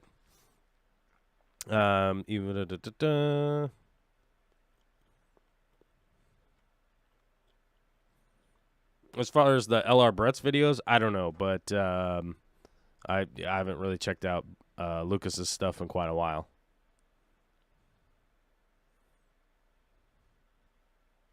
My ex-roommate's Star Citizen, new game still in development, but he enjoys it.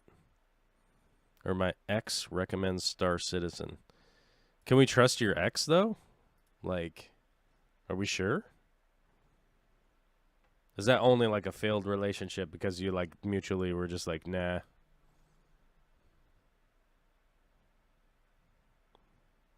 Okay, what is this? Let's see, space. This must be some kind of space exploration game, huh? Is that what's going on here? Okay, let's see if we. Let's make sure that we don't have to sign in to our age restriction. Oh, whoops. Oh, I hit the play now. I thought I was going to play a preview.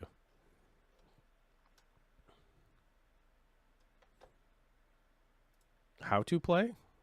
Because I went to about the game. Play, watch, read. Universe awaits.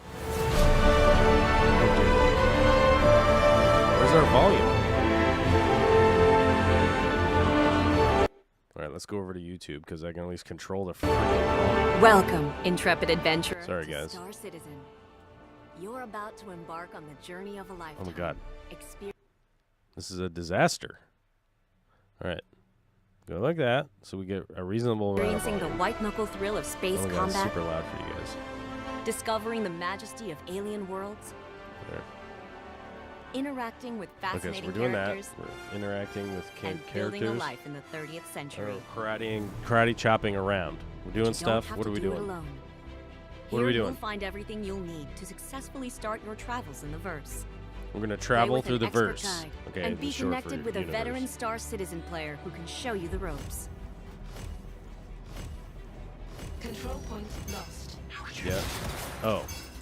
So then so it's a first-person shooter, and then you like Watch build our your tutorial ship. videos for a basic grasp on Then you fly your everything ship from around, traversal okay. and interaction to combat the game. I don't know. Of a life among the stars. This feels like being on Halo.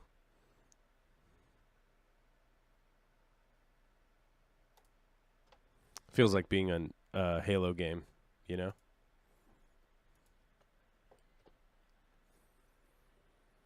Which we don't need that. We don't need all that.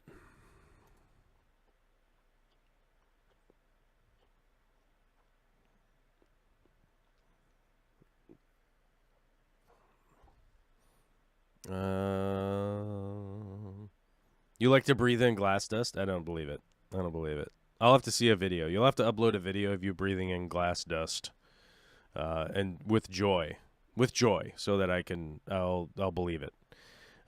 If I, against all the odds, were to find an acrylic tank of 20 to 60 gallons here in Sweden, it would probably be more expensive than a glass tank of the same size. Probably. You guys don't seem to have a lot of acrylic tanks around. Yeah. So rarer than hen's teeth out there in the EU. Yes, he is a game developer too. Lol, failed relationship because he is still 12 at 55. Well, yeah, there's a lot of that going around, right? There's a lot of stress in my personal relationship right now, so I don't really feel like talking about it, but I'm just trying to say I feel ya. Probably talk about it next week. Joel is so loyal, he isn't even going to play games recommended by an ex. That's right. It's true. There's a point when our kiddo was older than he was in many ways. Well, actually, that can typically be kind of a good thing. Your kids are supposed to be better than you, right? They're supposed to be the better version of you and everything, right? On a personal note, my dad apparently showed up yesterday at the house while we were out at the pumpkin patch farm, and had Olivia's great grandma with him. He just showed up at the house and then called and went like, "Hey, where are you?" And it's like, "What do you mean, where am I?" And he was like, "I'm at your house." I'm like, okay, I'm not there. I'm an adult that leaves and has plans and a calendar and all of those things. Why are you at my house? Not that that's a problem. It's not a problem that my dad would show up to my house. It's a problem that my dad would show up to my house without confirming that we would be there ahead of time, right? Like, would we be out camping? Would we be out at the pumpkin patch? Would we be out at the store? Would we be out at Vicky's family's house? Would we? I don't know. Like, where would we be? What would we be doing? Maybe think, I don't know. Let's give a shout before I drive over there. Yeah, very weird. I've always kept my Neo Carradina in 250 TDS. I was watching a well-known YouTuber saying keep them at 200. Should I start working them down to 200 over time or stay at 250? Well, I'd have to understand the whatever YouTube video was saying that, and whatever their context was around saying that 250 TDS is important for Neos, right? So 250 TDS is only a measurement of total dissolved solids, right? That's what TDS stands for. Now, the way that a TDS meter works, there's two electrodes. They send a charge from one electrode to the other electrode, and it measures the resistance between the two electrodes, right? The resistance between here to there will tell you how much solid is dissolved in the water, creating resistance between those two electrical probes. It does not tell you what those dissolved solids are. And I've seen a lot of people show up on YouTube relying on their TDS meter, and I've seen them take it from a bag of shrimp or a bag of fish that they just got in the mail and then put it in their tank and go, well, the TDS is a little bit different between these two bags. Well, like, one of them, the TDS is probably ammonia, poop, pee, whatever waste, stress waste the fish have cut loose while being in the shipping bag. Whatever TDS is in the tank is probably a myriad of different things, having been in a tank with probably breaking down leaves, driftwood, rocks, whatever kind of stuff. There's a lot of different stuff that could be causing resistance between those two probes in the TDS meter. So you'd really need to know what is dissolved in the water in order to know what that TDS number means, right? I've always used TDS meters to test my RODI filter to make sure it's filtering down to 0, right? Because if the TDS meter is generally reading like 1, 2, or 0 or something like that, my Rody is working fine, right? And I would know that I had clean water to then take whatever chemical, right, whether it be reef salt or GH and KH or crushed coral or whatever, put it into that water, get it mixed, right, and get it to a point where, oh, when I have this much added to the water, I get 120 TDS from this specific chemical I'm adding to the water, so that I have a basis to work off of on something that's being added to a tank. Or I'm going to take water from this tank, I'm going to add this water back in.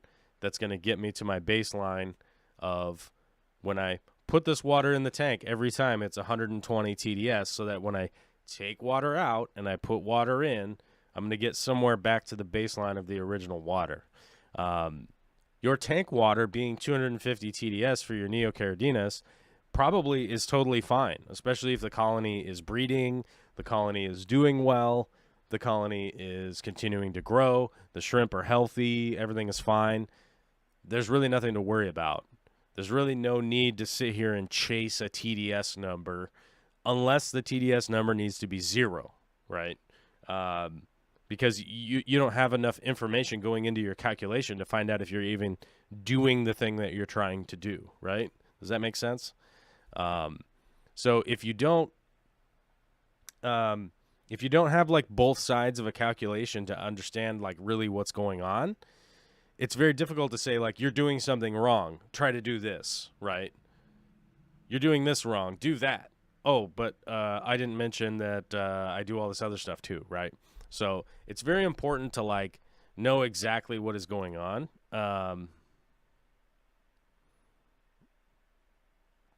To really know what is going on. You know, using a TDS meter is almost going to create more problems than it is actually going to solve. Yeah. A mini submarine with point of view glasses would be a game changer for the hobby. Well, a game changer for the hobby is the membership button. I'm just kidding. Osmo Action 3.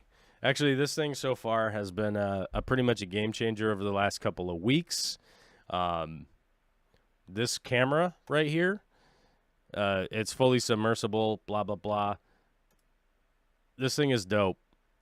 And if you're going to buy it, you might as well buy it off of the Amazon link because it's the same price at the DJI store. And you might as well go through our affiliate link because we get a what do you call it? A commission if you buy it through there. I can definitely say that this camera is worth it. As a matter of fact, I got another one here. I sold some crap that I didn't need and bought another one because those are pretty much the cameras I use for making fish videos and stuff. of course I got to keep making these shorts because you can't make long videos anymore, but we're working on it. Yeah. I think the Felix system was trying to make a thing. Not sure if it would Bluetooth connect a VR headset, though. Yeah, I don't know. We'd all end up clucking like chickens or something. Corvus is such a co-host on Blackie's live stream that I also mod. Oh, yeah, true. Corvus is a co-host on Blackie's live stream that I also mod. Yes, that is true. I don't know how to read anymore. It's been a while.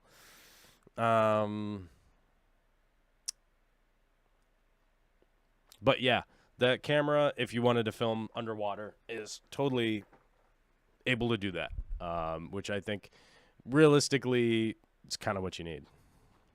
Oh my God, I got to go pee. I'll be back. People should gift a bunch of membership subs, or I'm going to end the stream when I get back. Because I was going to do that anyhow, but I might pee my pants.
Oh, wizard phlegm.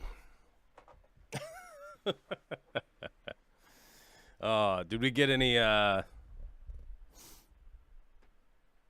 we didn't get any gifted memberships, but Legion Aquatics is here, so that's good. That camera box is so tiny. It is true. It's like the camera's in here with the, everything's like jammed into this little tiny box. What all is in here? The camera, the vertical, protective frame, the quick release, a battery, the cable, connector cable, USB-C to C, flat adhesive base. They could have made the script on here a little tinier.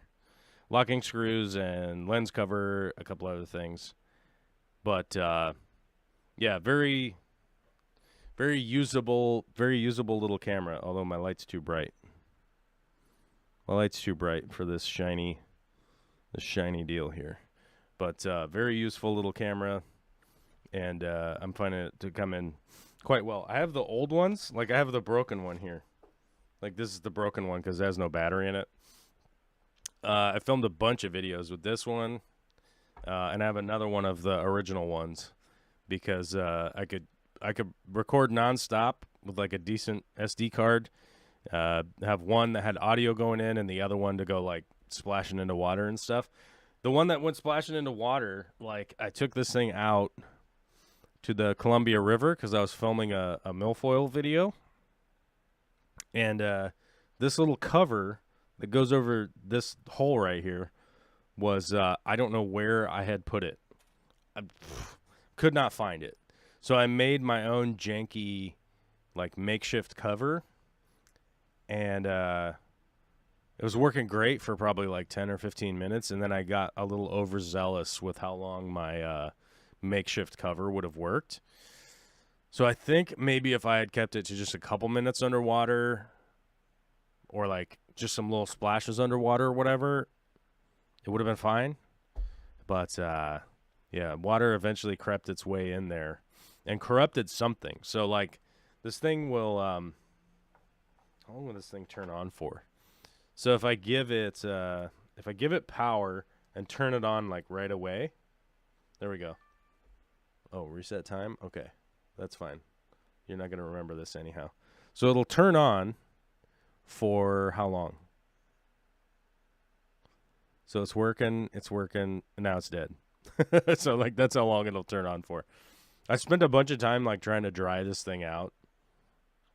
And I think I got it dried out and everything, and it, like, turns on for that long. So I was like, dang. Really not much I can do with it now because it just don't work, dude.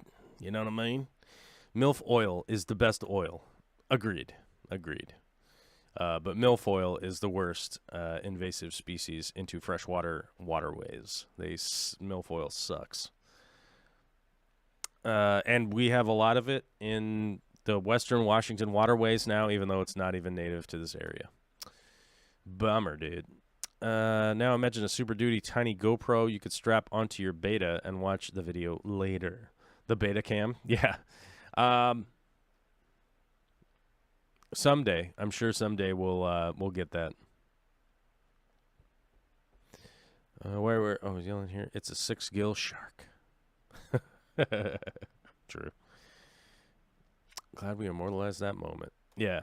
All right, guys. Well, it's been 2.5 hours. So, 2.5 hour stream today, brought to you by all of the members, and we had 2 gifted memberships today. One from Rumbust. Where did my chat go? I closed the chat, and it just is not working now. Okay, there we go. One from Rumbust and one from Rebecca. So Rebecca is on the leaderboard of gifted memberships, I think. I think she's at the top. I would have to check.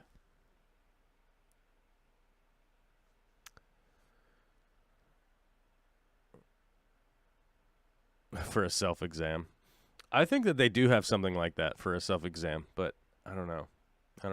But everybody hit the like button. Everybody was super friendly today. We had a good time. We talked about a bunch of crap.